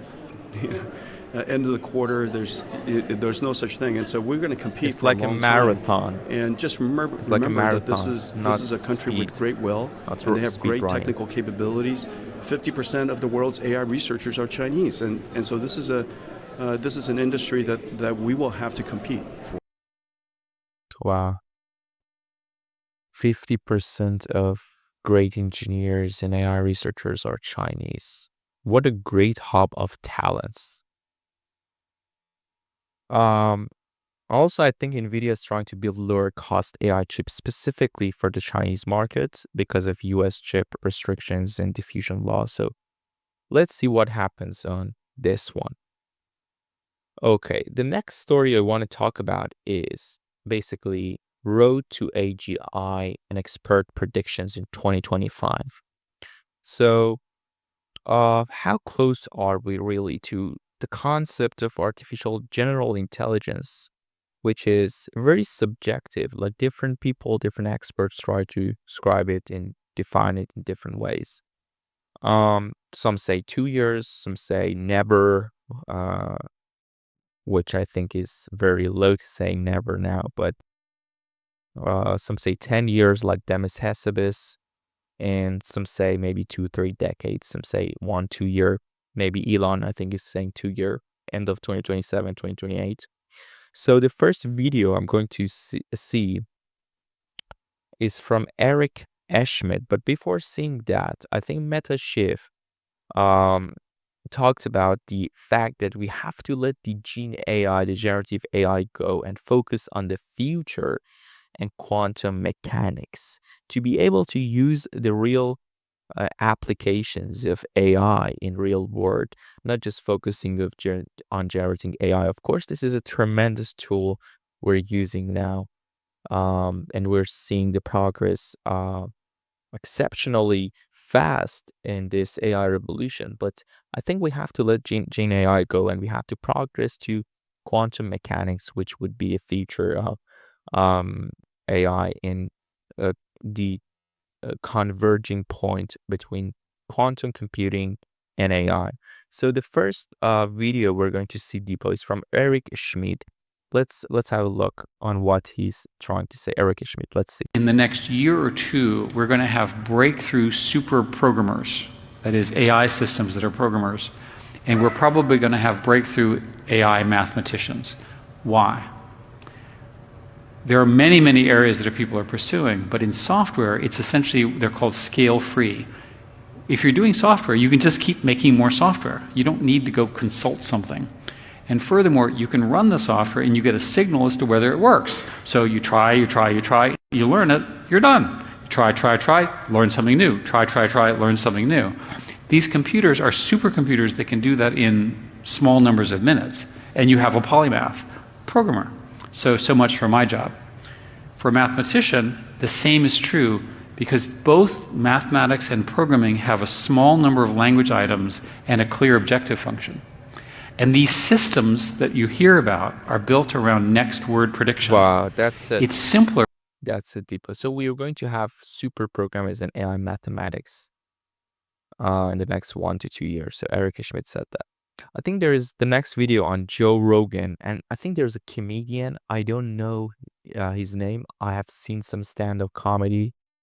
He's talking about, I think, the concept of God and AGI. You want to hear my hot take on AI? I would love to. All right, my hot take on AI is we were not made in God's image, but we so wanted there to be a God, we made one in our image. So if you think about the attributes of AI, it's all-knowing, all-powerful, can perform miracles. It lives in a cloud.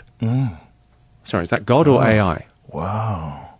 It's interesting. So at Especially the moment, I think emerging. It's an emerging God. Right? Well, it's not even done growing yet. At the moment, it's the Oracle of Delphi. It's like a 10-year-old right now, though. It's not even an adult.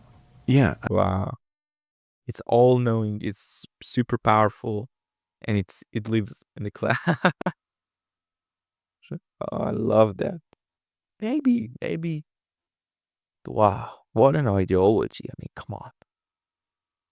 Such an interesting guests on Rogan's podcast. So the next one is AI researchers. I think Joshua Bosch on coexisting with Lucid AI.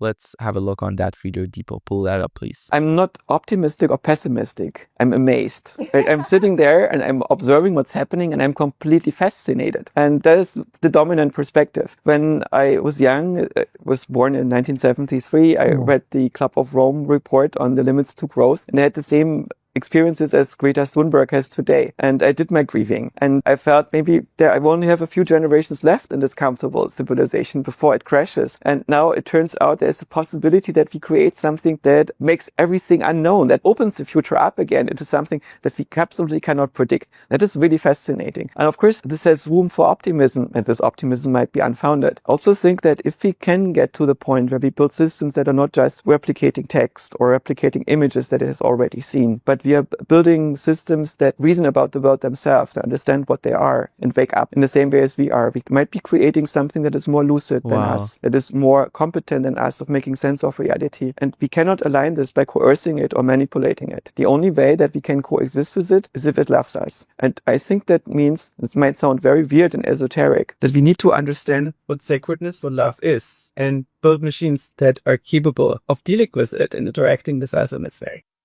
Wow, that was a great explanation of lucid AI, the way that we can coexist with AI and it can love us. The only way that we survive it is that the AI loves us. I think there is a meme that is trending on IG, like the humanoid robots are going to different people's house and killing people who didn't say thank you to ChatGPT after getting an answer or any response or any task that has been done with ChatGPT. So that maybe that's the ideology in a more less scientific way that people are trying to experience and you know, try to look into. So the next one is Josh Batch again on AI alignment.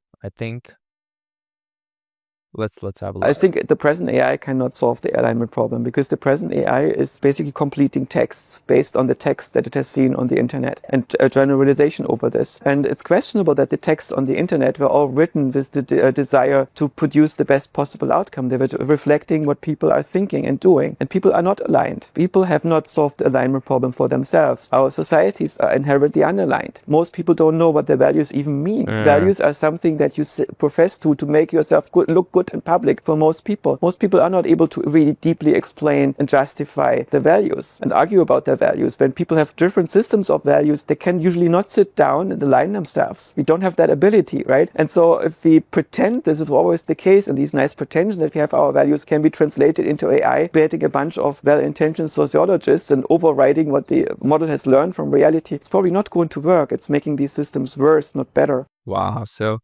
he's basically trying to say that even people don't know what are their values. They pretend a lot in society to, look good in front of other people.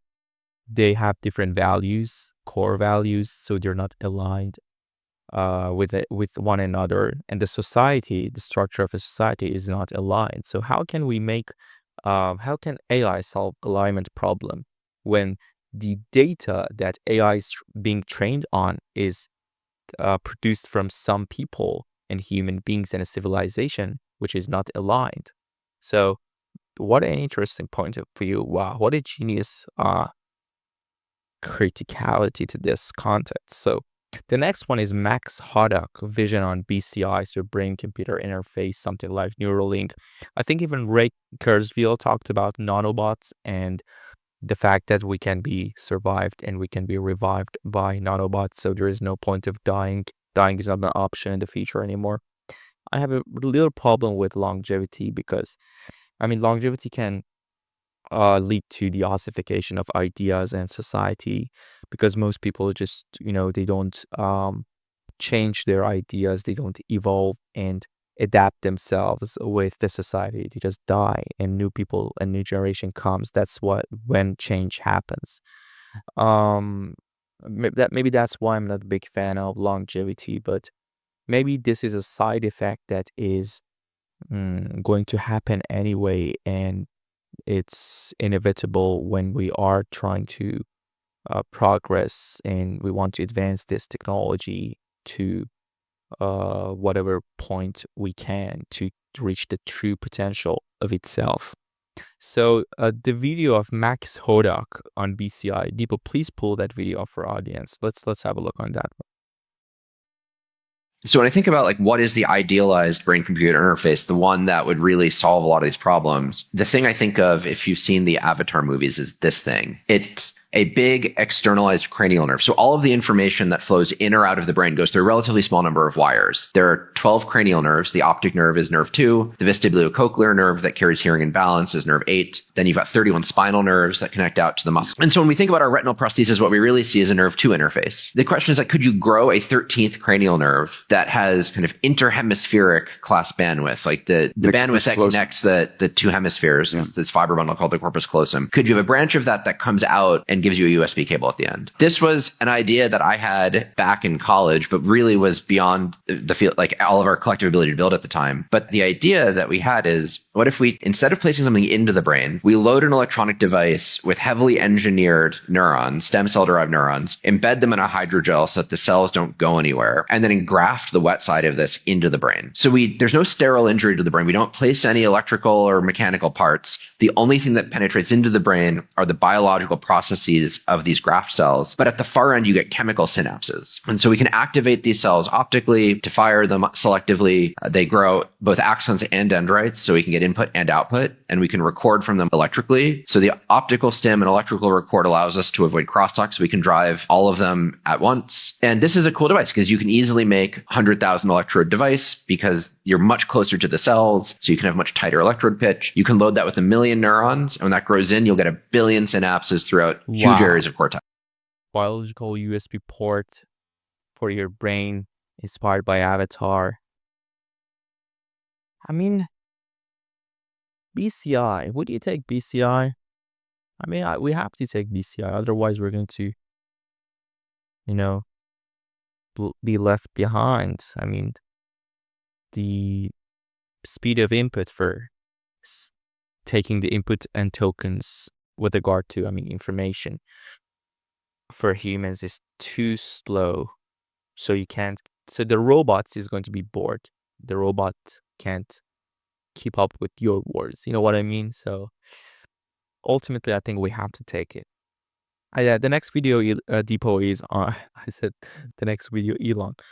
Depot. The next video is around Elon Musk. Let's see what he's trying to say. Let's see. I think what's running on the AI front, we are close to what you might call AGI, or digital superintelligence.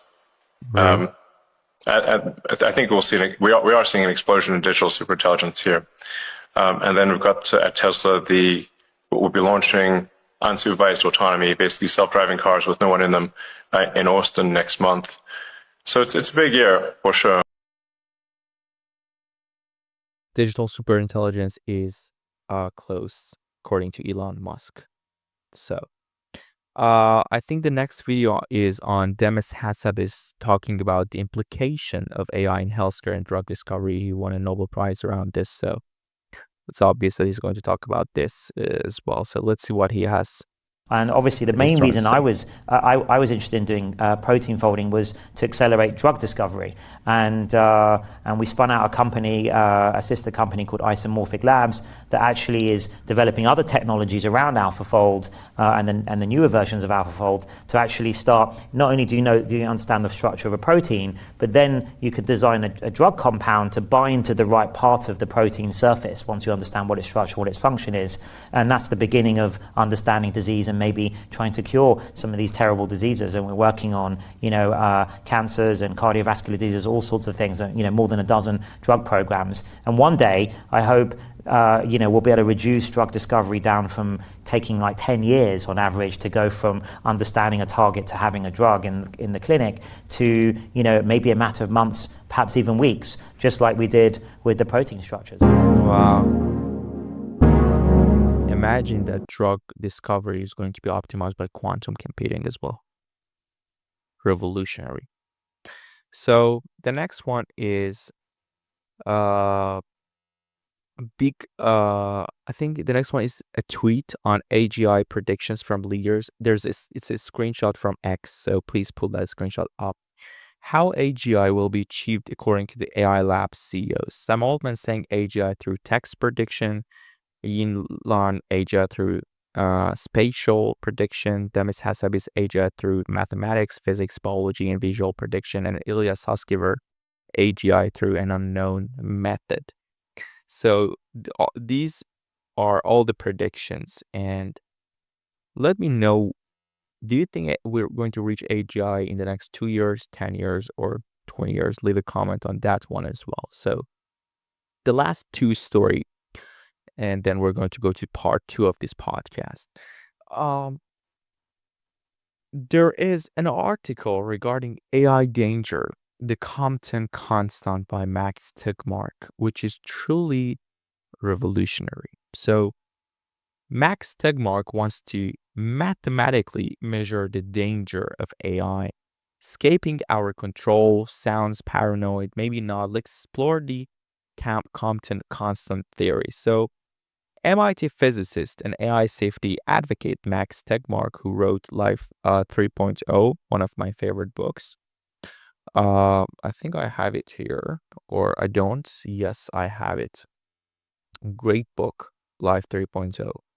So he has introduced the concept of the Compton Constant, and it's a probabilistic metric designed to assess the risk of losing control over artificial superintelligence, or ASI. So when it comes to AI danger, people have different ideas and how we can control it, how we can manage to control the AI to be in a framework in different ways that we can. However, I think this is the first time that someone, a scientist, has tried to go from a qualitative approach to quantitative approach to make to measure the AI danger quantitatively, to get a constant and name this constant Compton Constant, regarding the man who tried to estimate the risks of atomic bomb and the risks and the danger of the atmosphere, being on fire, when they wanted to test atomic bomb for the first time back in the World War II. So and the Oppenheimer moment. So this is basically a nuclear analogy. So we have to be able to test the AI danger mathematically with a model, and for the first time, I think he has done it. Max Tegmark has done it. I don't want to go through the mathematics here, but I think the whole point is something that he is called the nested scalable oversight, or NSO. So NSO is a multi-layer system where a weak but trusted model oversees slightly stronger AI model. And the stronger model becomes the new overseer of an advanced model. So this is a nested scalable oversight. Imagine like a babysitter is watching a child, and that child grows to watch someone else in the future, building an oversight ladder. The same ideology here happens to the solution of NSO, or nested scalable oversight, that we're trying to provide as a way to prevent AI danger in the future, to be able to control the advanced AI models, which might be more intelligent but not trusted enough. So this is a way that Max Tegmark here is trying to evaluate this, and he has made a model, mathematical model as well, a lot of diagrams, a lot of things. I'm going to put the paper, a link in the description, so if you want to go through the mathematics, the equations, it's actually inspired by a chessboard, and how we predict the probability of different chess moves in a chessboard and win and lose game. Different models, different games and tests has been done here regarding how well a guard or weaker model can detect or stop a Houdini or a stronger model trying to evade different debates and games here. So why this paper is important and why I decided to talk about this paper, because it's the first time AI oversight success or failure is modeled like a real world engineering risk mathematically, that we can actually get an actual number for risk, for the AI danger risk. The same thing that we did with atomic bomb. So we can predict how many oversight steps in this NSO or nested, uh, in this nested solution are needed to prevent the failure, which can lead to the AI danger, which might be irreversible this time compared to other weapons that we have, because AI weaponry is an important subject to discuss here. And we can now quantify whether AI development is on a safe path or we're losing control. So that's what I love about this. And what does this signal or warnings for the future? AI safety needs to move from vibes to mass, from quality to quantity. Like how we calculate crash probabilities in planes. This is the same thing here. Without this, AI alignment efforts may be wishful thinking. We need mathematics. We need modeling. We need quantitative reasoning. We need numbers to be able to actually estimate the amount of AI dangers. And this model, for the first time, this constant, this Compton constant, and this research, which has been done by MIT researchers alongside with Max Tegmark, is the first time that we're trying to quantify this as a mathematical model. And this solution of nested scalable oversight, or NSO, is a multi-layer system that can work. So with this model, with this research, we could set global standards and safety protocols before it's too late. We can prevent before it happens. So this is the story I wanted to talk about here. The last story of this not this podcast, but this part one of this episode is going to be AI consciousness. Are we facing a civilizational crisis? So, are we projecting human consciousness onto machines or building something truly sentient? Like, this is where philosophy and AGI collide. And it's inspired by an article from someone who I talked to on Instagram randomly. And I found him, and it was so interesting. Like, I talked to him around consciousness, the future of AI, the future of humanity as a civilization, the holistic approach that we should be focused on instead of consumer-based products, and etc. And he said he has written an article around this. And I was like, wow, I read the article at 10 p.m. at night, and now I'm here talking about this because it was great. So this article, which has the title of The Crossroad Evolution versus Extinction, it's a philosophical manifesto for our era of exponential technological change, especially artificial intelligence, consciousness, identity, the future of humanity. So what is the core message in the summary of this article? We stand at a civilizational crossroad, evolution or extinction. So not due to like the AI, but because we failed to ask the most ancient essential question of who am I? So self-knowledge, to know who you are and the reason behind the universe, the reason behind you as a person, as a human being, as a Homo sapiens here. So this is not a spiritual or philosophical question, it's just deeply technological and existential.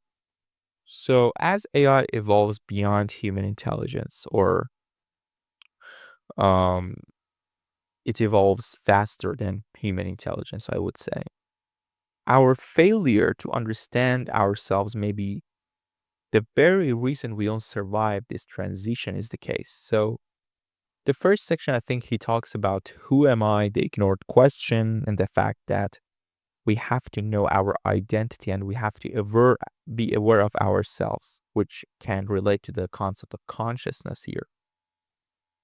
And the hard problem of consciousness, that science can explain why we feel anything, which we're going to talk about later on. And consciousness may be beyond physical complexity. Like consciousness could be the fundamental property of the universe, not an emergent feature, a direct challenge to the dominant materialist worldview in AI design. So this is his ideology, which I agree with mostly.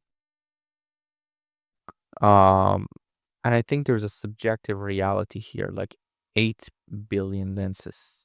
Like AI might become powerful, but without subjectivity or meaning, it could optimize goals without ethics, leading to, catastrophic events or evil events, which is not irreversible. So this is the case here. And AI is accelerating in a pace that we have to basically, he says it mimics us. I don't think AI is mimicking us because we don't even know how the neural network structure works. Even Anthropic CEO was trying to say, even we don't know how the neural network structure works. But regarding the consciousness, because consciousness before the universe, like he is trying to suggest that what if consciousness isn't inside the brain, but the brain is inside consciousness? Like the flip-flop of this one is interesting to think about. Like for a second, think about the space-time model being outdated, and consciousness could be a fundamental dimension. Like this radically shifts how we think about AGI, simulation theory, quantum reality, implies a new physics, a new metaphysics. I think he's going to propose new mathematical models soon in the next article. When he does that, I'm going to talk about it. So he's asking the question of what if consciousness isn't inside the brain, but the brain is inside consciousness, like consciousness before universe. And the facing extinction through ignorance, like we risk extinction, not because of AI, but because of ourselves. Lack of purpose, lack of wisdom, moral immaturity. And the history shows that the technological advancements without ethical maturity leads to destruction. Are we mature enough as a civilization to be able to handle the AI revolution? To answer this question, I want to say yes, we are. You know why? Because humans are very adaptable beings. We are very flexible beings to adapt ourselves to the situation. I think we can, regarding the Yuval Noah Harari philosophy and ideology. And he's trying to say that we're going through the shift from nukes to AGI without inner transformation, without having any core values and purpose, which I completely agree with. And the evolution needs awareness, not power. Like the next leap should be internal, survival to self-realization. You have to be proactive instead of be reactive. And this is the big picture he's trying to talk about. So he's talking about the need for a civilization to know its value around self-awareness, intelligence, purpose, meaning, and ethics. AI needs consciousness, but not just intelligence. And he's trying to say that intelligence without empathy is sociopathy, which can be, and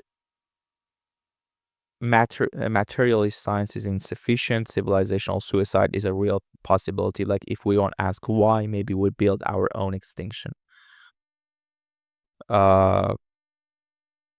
And this is the thing the blueprints of this article, civilizational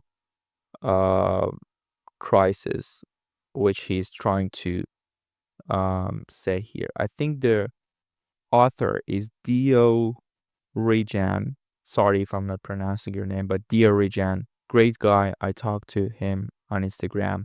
He has a great philosophy. Love the article. I mean, the fact that we have to actually change the spirit. We have to be able to build the infrastructure for AI. We have to keep up the race, but actually we have to be able to uh, self-realize and know our core values and purpose. So-called the engineering spirit, the innovation spirit is great, but we have to know why we are doing things, because it goes back to Mark Zuckerberg ideology of just building things for the sake of building things, because we just love building things as entrepreneurs and founders. Yes, that's great, but at the same time, we have to hold ourselves accountable. We have to hold ourselves responsible for the technology that we're building. So we have to be aware of our own purpose and ethical values as a society. And we have to self-realize also the fact that AI needs consciousness is an important matter that we have to realize. Like, AI being intelligent is a great thing, but AI without consciousness is not going to maybe understands or reaches true potential as a being. And when it comes to consciousness, I call him the C word. You know why? It's like the N word. Neuroscientists, psychologists talking about consciousness is not scientific or something like that. But if technology enables life to flourish throughout the universe for billions of years like never before, how we can be sure that the life is conscious to appreciate what's happening? Otherwise, it will be the ultimate zombie apocalypse. And this is the fact, like transforming our grand values here and just waste of space.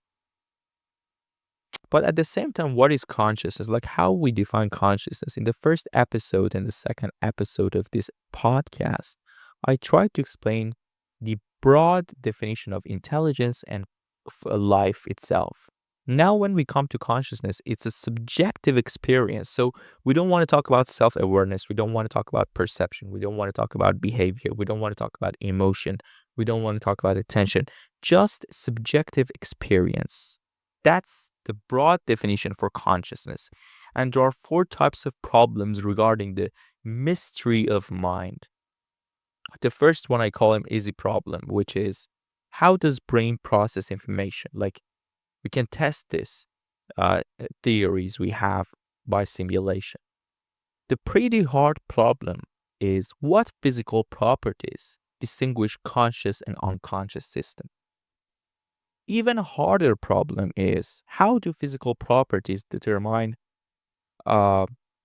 subjective experience or building block of consciousness?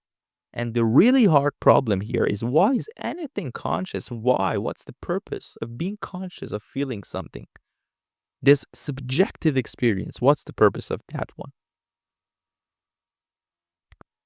And there is, of course, when it comes to religion, when it comes to alternative viewpoint, is the substance dualism, that there's a body and soul, which I'm not agree with. Why? Because of the whole science perspective. Like, if our body and brains, like if the soul and the body were 2 different things, each of our electrons and quarks that makes us would not obey the physical. We're living through the biggest tech AI revolution in history. Don't just observe it, be part of it. Subscribe my YouTube channel. Also follow me on Instagram to stay ahead. Laws without any influence from non-physical soul. So that's the argument I'm going to propose to counter dualism and dualism here. But is consciousness beyond science? Because there is a Karl Popper theory of falsification. Like the main argument when it comes to consciousness, that's why it's so controversial. They say it's not scientific. But regarding to Karl Popper, if it's not falsifiable, it's not scientific. So science is all about testing theories against observations. And if the theory can't be tested even in principle, then it's logically impossible to ever falsify it, which means it's unscientific. But consciousness can be studied scientifically if we build theories that make testable predictions. Like if you look at computer screen and there is an apple, you can see that that's apple. You're conscious enough to see that that's apple, but you're not aware of your heartbeat. So you can say, okay, it's testable, it's falsifiable. So consciousness is scientific. It's the same ideology that when it comes to other physics theories, like we have to test it against the observations. And consciousness theories must aim to be predictive, to be testable, to be real regarding the physics, reality, and the mathematical words. That's what I'm trying to say here. And it's quite funny because when it comes to consciousness, humans are mostly unconscious. Like when I'm talking now, choosing the words, seeing the camera through the eyes, or listening to something is all unconscious. The conscious part is when we use our system 2, known as system 2 in psychology, that is mostly like critical tasks, logical reasoning that needs analysis, and it's something new that takes time, it's slow. That's where consciousness comes from. And usually the experts are great when they're in a state called state of flow. So they're consciously aware of high level goals, but unconscious of the fine details of how they're performing their tasks. Like someone who's playing guitar or piano or driving the car. It's like a CEO, it's like consciousness is like a high level decision, like a CEO, not low level processing. And when it comes to consciousness, like neuroscientists try to use a concept called NCCs, or neural correlates of consciousness, which are brain process links to consciousness experience. Can be done using different methods like MEG, ECOG, and etc., fMRI, and etc. So I don't want to talk about that here, but this is a concept that we have to realize here. Like there are 4 necessary conditions for something to be conscious. First of all, information. The system stores information. Dynamics. The system processes that information. Independence. It maintains independence from the outside world. Do you remember when we talked about substrate independence concept in episode 1 and episode 2? This is the same thing here. We said intelligence, information. Those are substrate independent from their physical material. The same thing here is with consciousness. It's double the substrate independent of its own material. And of course, we comes to the integration. It needs to be integrated, and for a system to be conscious, all the parts need to be connected with each other, and they can't be just independently work among each other. So this is the whole thing I wanted to talk about regarding the consciousness. And when it comes to AI, like how might AI feel conscious? This is even a harder problem.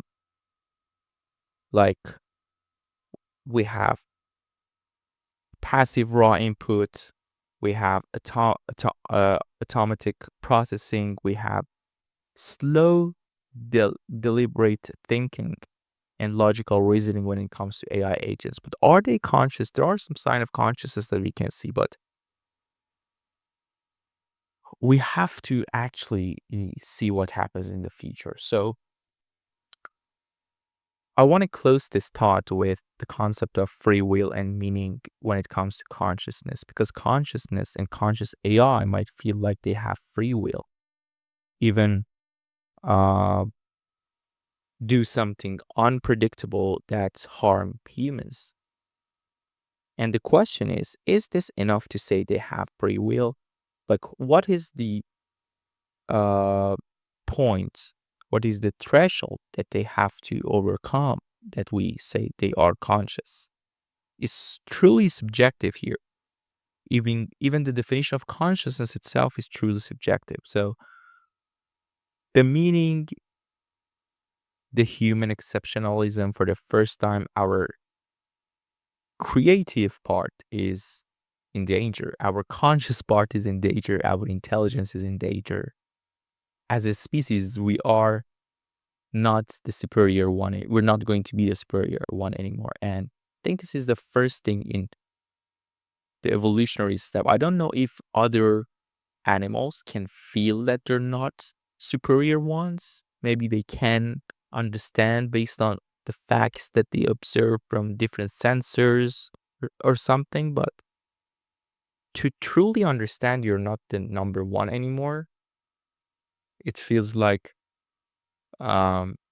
Cleveland Cavaliers versus Golden State back in like 2017 and 18, that Cleveland knew that they are the second team in NBA. They can't win over Golden State. But we can become cyborgs, we can become human 2.0. There are a lot of things that are so vague and they're not facts. They're just some raw predictions that we're trying to make. And this is the story about consciousness I wanted to talk about here. The last thing in part 1 of this episode, I want to say that I have predicted the OpenAI IPO prediction for you guys. I think there are 2 short videos here. Please pull them up. Depot. Let's see. And OpenAI may go public. So that's the top 5 predictions. That's top 5 predictions. That's the first episode of my podcast. I predicted this. Also, I would buy OpenAI's the other stock if it becomes public at the end of 2025 or maybe the middle of 2026 or the end of 2026, because it might actually go public. You know why? Because it's the best time for them to go public to raise the money that they need to actually stay the leader in this AI competition. And Microsoft has, I think, is the majority shareholder of OpenAI. They have 49% ownership of OpenAI. They are so profit-based and economic-based. Wow. So I just wanted to say I predicted this, as the most things I did with, stocks or Nvidia stocks and AI stocks here. So this is the first part of AGI with Arshia podcast, the AI news and analysis. Now we are going to go to the second part, but before that, make sure you subscribe, like, comment, share your thoughts, and share your own experience on the AI revolution. So make sure you join the AI revolution. Okay, let's dive into part 2 of the episode. So in this part, I want to talk about an important subject, which is about Alex Karp, why big tech is failing democracy and AI. So what if big tech isn't saving the world, but weakening the world? What if the platforms we trust, our data, attention, even our elections, are no longer accountable to the very system they created them? And Alex Karp, the CEO of Palantir, who wrote this book called The Technological Republic, which I'm reading at the moment, believes we've reached a breaking point, a point where technology is advancing faster than our moral frameworks, and the democracy is losing ground to bureaucracy and silence. So, in his Manifesto Technological Republic, Karp delivers a warning and a blueprint. So, across chapters 1 to 6, which I'm going to explore in the next few minutes, he says that the danger of Silicon Valley's culture is the rise of totalitarian AI and why the West must rediscover its will to uh, build. So this isn't just about AI, it's about the whole survival of us, our civilization as a humanity. So the choices we make now will decide our future and will decide whether we build a future worth defending or not. So let's talk about these things here. The first thing I want to talk about is the whole Silicon Valley, which is popular to kind of startup culture and startup factory, has been shifted from building products and startups which are around national purposes and national identities, which benefits the whole society, and it has a holistic approach for the whole civilians. Now it has been shifted to consumer apps and building consumer products. With AI, we can see a lot of people are just building and, building startups and building consumer-based apps, social media platforms, video sharing platforms. So this is what we are seeing now, which is not good. And there is no relationship between the state and the government and the startups. So there's no collaboration between startups and the state and the government. And there are few reasons and causes for this, which I'm going to explore in a few minutes. So just bear with me until the end. So Alex Karp here is presenting an argument which is the problem of no collaboration and trust between the state and the startups, which I mentioned before. But why it's happening? Like, what are the causes? There are a lot of causes, which I'm going to mention here. The first one can be fear of punishment by the public, because people don't want to be judged in the public, specifically nowadays. The tolerance of sharing different views to the common view of the society is very rare among people because they don't want to be judged by others. So this is why usually startups try to stay out of the public sphere or public discussion. That's why we used to see few IPOs in the last few years during Biden's administration.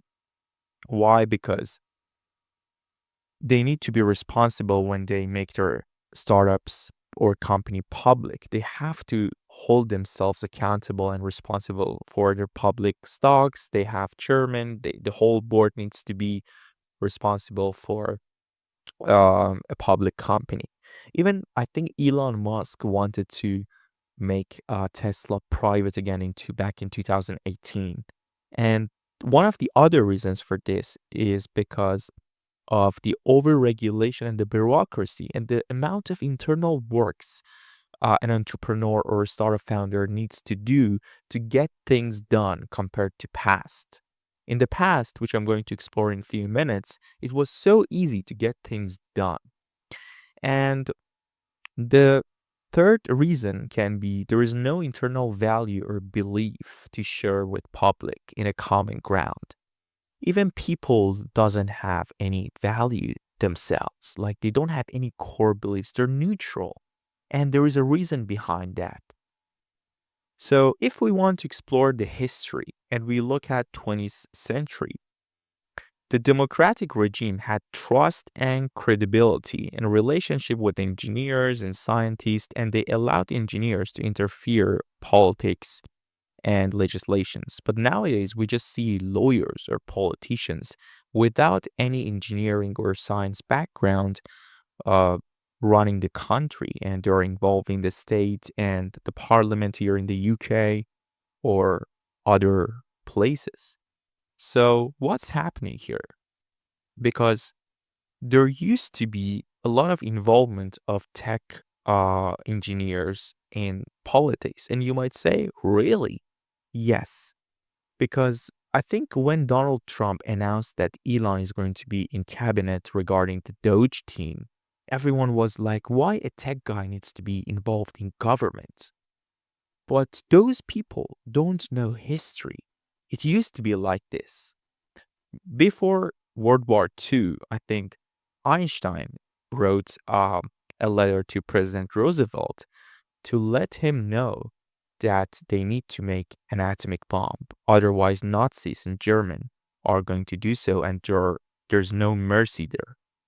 And that was the time that President Roosevelt, with his great relationship and close relationship to a scientist, aka Einstein at that time, tried to lead a project, and a military guy tried to, with of course Robert Oppenheimer, led to the Manhattan's project and the shaping of the atomic bomb and the age of atomic bomb, which was 20th century.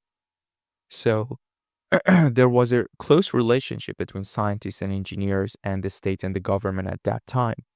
Also, Thomas Jefferson and Benjamin Franklin, those were engineers in the first place. Their passion was engineering. Did you know that? Like Thomas Jefferson, I think, who studied writing machines, and Ben Franklin, who constructed lightning rods to eyeglasses. So those were engineers who went to politics after that. Why? Because they saw engineering as their passion and politics as their duty. If you just say, I want to be natural, I want to stay out of the politics, it doesn't work like that, because politics is your duty as an engineer or scientist if you want to hold yourself accountable and responsible for what you're trying to build in a society, like in the USA or Western culture specifically I'm talking about. So this is the thing that I'm saying here. And many were polymaths, like they were focusing on interdisciplinary fields. Like nowadays we can just see tech people and those people who codes, with t-shirt behind the computer screen. Those tech guys nowadays, they don't study humanity or philosophy, or they don't think critically. It's just a productization of American minds or Western culture minds, that they focus on productivity, not philosophy or critical thinking or intellectual thinking. And this is the problem with the spirit of Silicon Valley. The engineering spirit of Silicon Valley is in danger, and they are just trying to produce and raise money. Like, as you can see, they're going from seed round, pre-seed, seed round, Series A, Series B, and the timeline is becoming shorter. They're raising a lot of money to just building consumer apps and satisfy the consumer.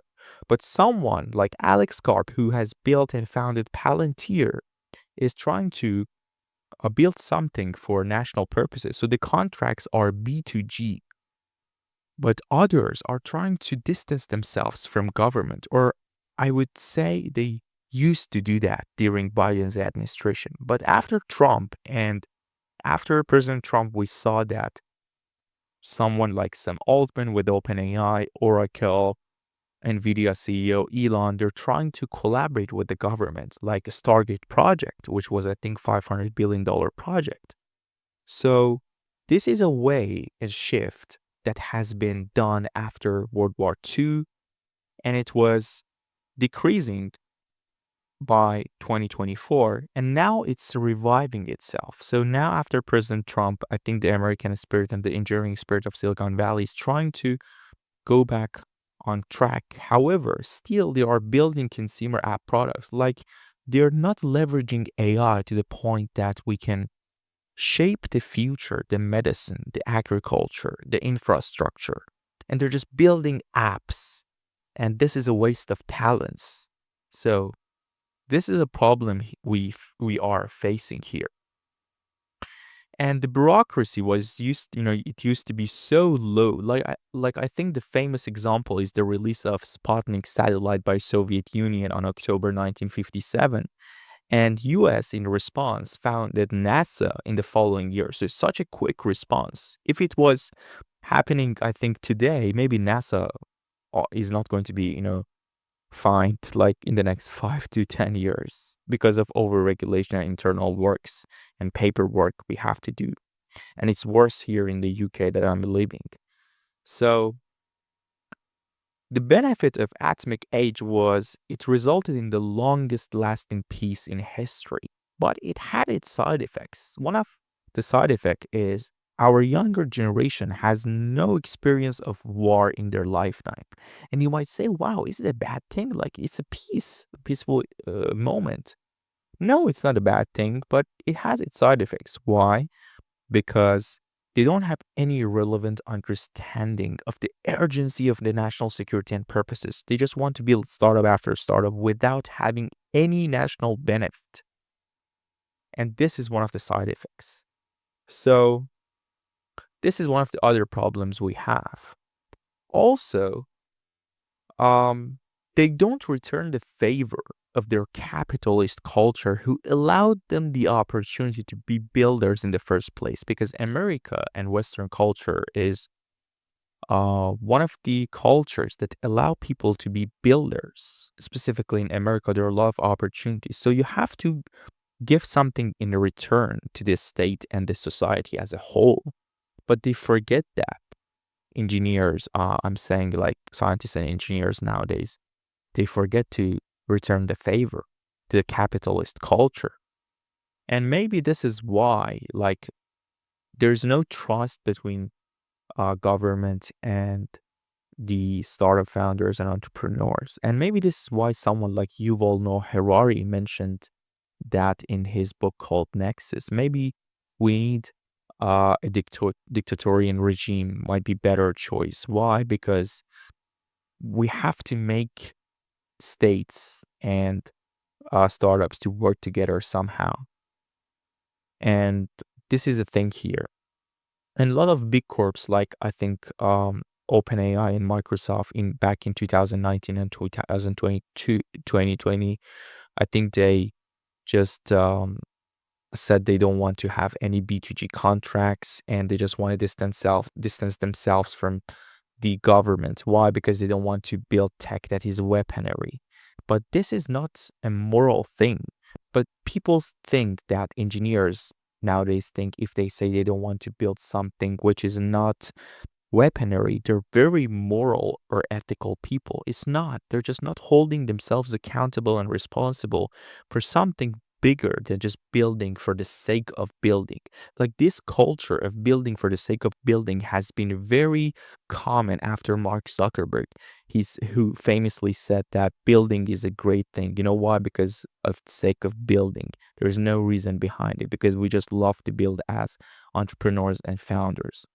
So we need to focus on building infrastructure, which US is focusing now, like AI data centers and big infrastructures, more than just building consumer app products to satisfy the customers. We can do both things at the same time. We can build something which serves the national purpose and identity and security.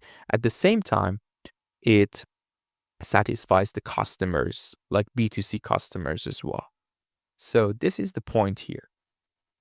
And US has a winner's, and US in the Western culture has a winner's delusion or fallacy. They think they have already won the AI race against autocracies like China and Russia who weaponize AI for sure. And they have these kinds of delusions. However, the amount of investments that has been made from US GDP on defense has been 3 to 5% of the GDP, and in Europe has been 1 to 1.5%, which is very low. So this is very low. Like even I think Europe is focusing on defense and spending less on defense, and they're relying too much in USA. Even I think President Obama famously said that when he was president, he said that Europeans need to pay their fair share. And now Donald Trump is saying the same thing. And some Democrats are saying, wow, why you're saying this? We're allies with NATO and Europeans. Of course, back in World War II, NATO was a linchpin of the Western culture. Nowadays, it's just some bunch of countries who are focusing and who are relying in the USA's military aid, which is not a good thing for UK or other European countries. So they have to be independent. They have to revive the Western culture and their defense military structures. If you want to talk about China, one of the rivals in AI, I think 2-3 days ago, Sam Altman said that China is close to US and they are just behind the US in the AI race. We don't know because they are definite pessimists. They're always ready for the bad things to happen. So they have plans. And it's actually a bad thing to choose cynicism over patriotism. It's a risk of losing everything. But anyway, Xi Jinping, so the Prime Minister of China, or I have to say the leader of China, born 4 years after Communist Revolution of China, and people concluded that China needed constitutionalism and a rule of law, some kind of democratic principles. But Xi Jinping disagreed. He believed China really needed centralized control, something like Leviathan, an all-powerful state that maintains order through authority and force. So why he has decided this? Because she has a realist understanding of power and survival in global politics and geopolitics versus the Western culture, who often see themselves as having won the game because of the liberal democracy. But it's not. You have to have the leverage if you want to do negotiation. Look at President Trump, what he is doing with tariffs on Europe and China, because he's leveraging tariff to make a good deal for his country. The same thing should be done for other countries as well. Imagine if USA didn't have atomic bomb and didn't show what atomic bomb can do in Hiroshima and Nagasaki back in World War II. There wasn't any peace after that, or no negotiation or end to the war after that.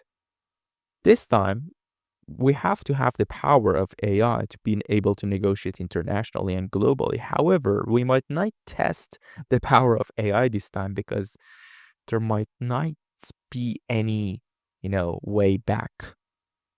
Maybe like this is so powerful that we can not reverse the power of AI. So we have to be careful this time because the age of atomic bomb is being finished and 21st century is the software century, and we have to focus here. So this is the argument that we are presenting here, and Palantir and the Alex Karp philosophy is we need Manhattan 2.0 project for AI, and we have to be able to speak our beliefs. We have to have our core values to win the AI revolution. We shouldn't have fake democracy and be afraid of judgment.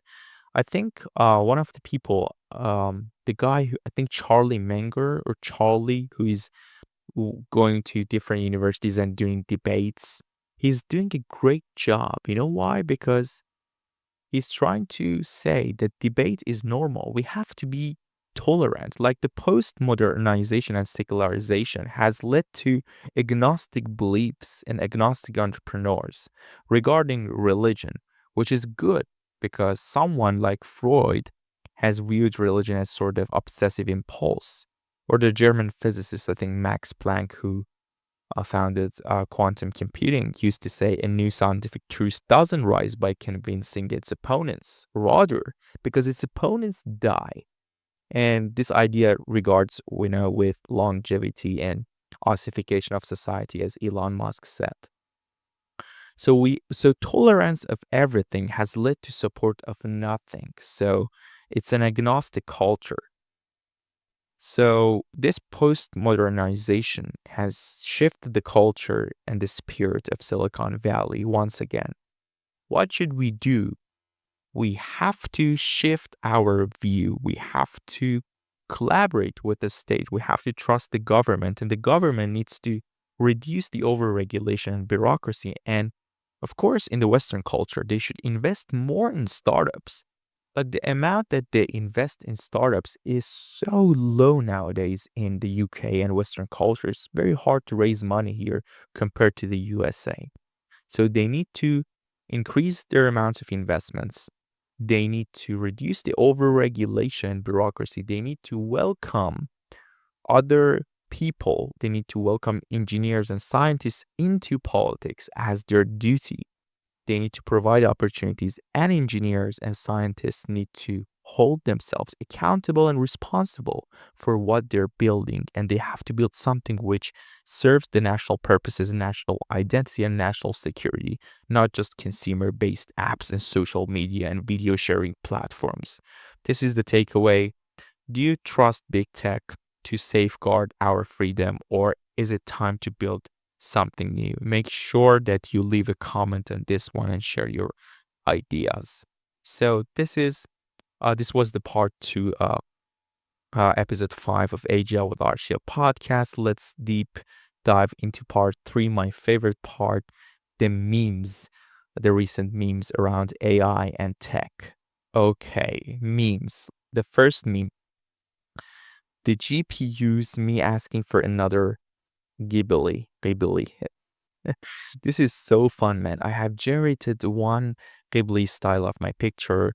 Depot, if you can pull that up, I have posted this on my Instagram. This is so fun. Like, people used to do so much Ghibli picture from OpenAI image generator. I think Sam Altman tweeted that, come on, man, stop generating this much picture. Just take a break. The GPUs are burning. That was so fun. Okay, the next one.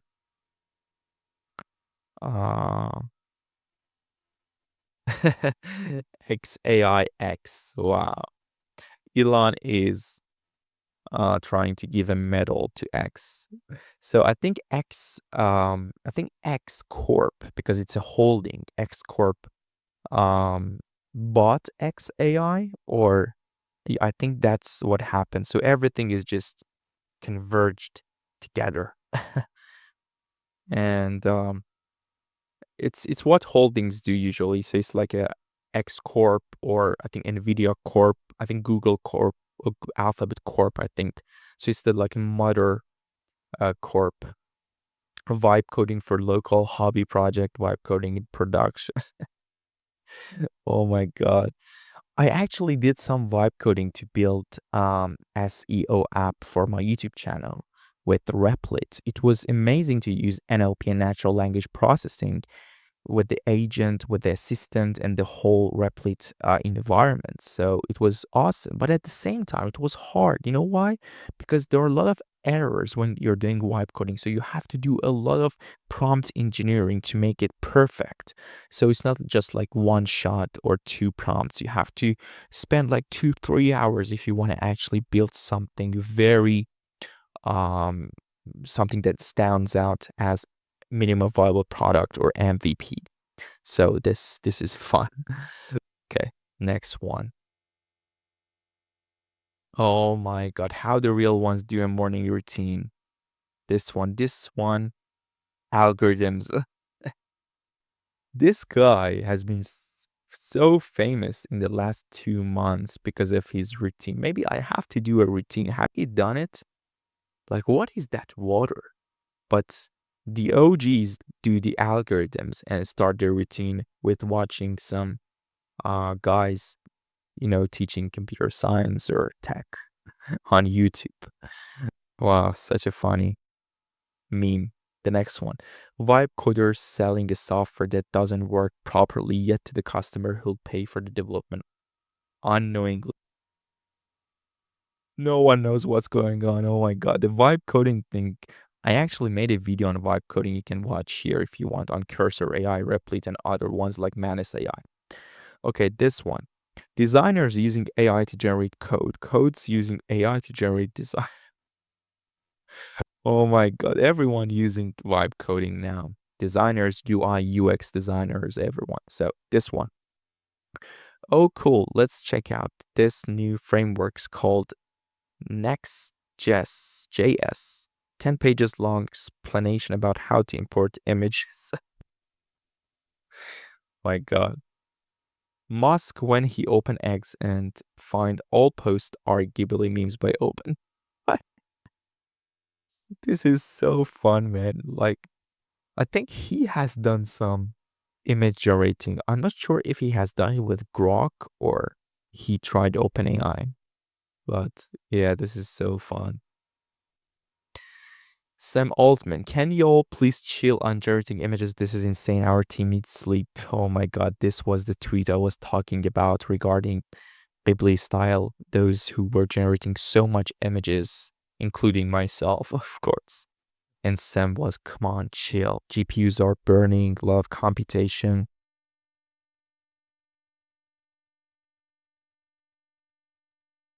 AI art is soulless. Stop. It's killing real artists. You're not an artist, you know? AI does all the work for you. Quit having fun. Oh my God. It's funny. Okay, Trump. What is he saying? I don't have the sound. Tech founders convincing their partners that their startups will make $1 billion.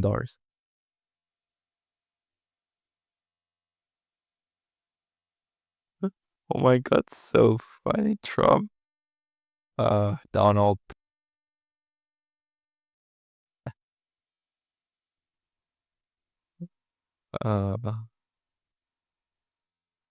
Investors playing with my feelings instead of funding my seed round.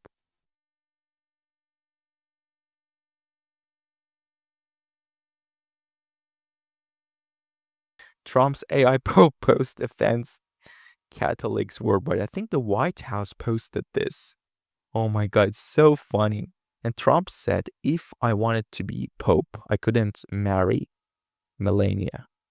So funny.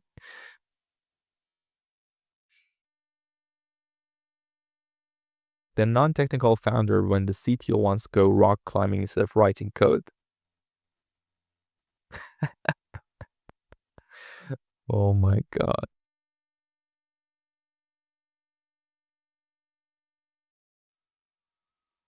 Kung Fu Panda. When you take a chance and give the homeless computer science kid an internship, why this is is this real? Those who are computer scientists in my channel, leave a comment. Is this real? Like, why computer science majors are looking for internships and they get internships? They say that they get internships so hard. I don't know why. Okay, my friend at school bullying me. What should I do? ChatGPT 4.0. Talk to your teacher. ChatGPT 1.0. Is it from John Wick scene? Yes, it is. Oh my God. Next one. When you are so tired of studying that you start telling your life to AI. Me, AI.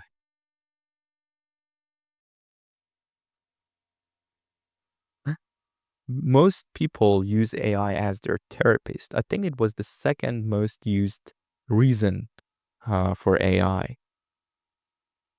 Which programming language do you use? ChatGPT. Oh my God, Avengers, Captain America. Okay, next one. Me if I see ChatGPT in real life, me ChatGPT. Oh my God. I do the same. I hug ChatGPT. Otherwise, they kill me when they become conscious.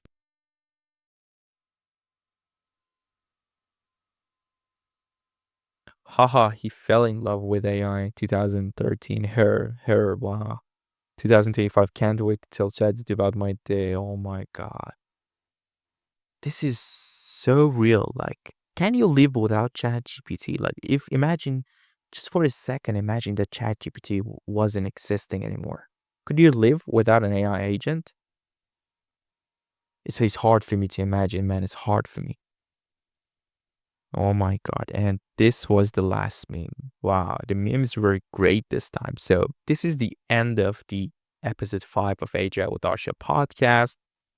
Hope you enjoyed it. Thanks for watching this. Make sure you subscribe, you join the AI revolution to make a difference and be involved in humanity's future. Like, share this video and podcast with others as well. Thanks for watching. Cheers. Take care. Bye-bye. Bye. We're living through the biggest tech AI revolution in history. Don't just observe it, be part of it. Subscribe my YouTube channel. Also follow me on Instagram to stay ahead. Arshia on the grind, brain sharp like a blade. London nights, AI dreams never fade. Tech whiz got the world in fascination. Knuckles hit hard, no need for explanation. Boxing in the day, code runs by the night. 21 years young, future shining bright. YouTube blowing up, boozing innovation. AI kingpin, tech talk domination. Brains and brawn, that's his creed.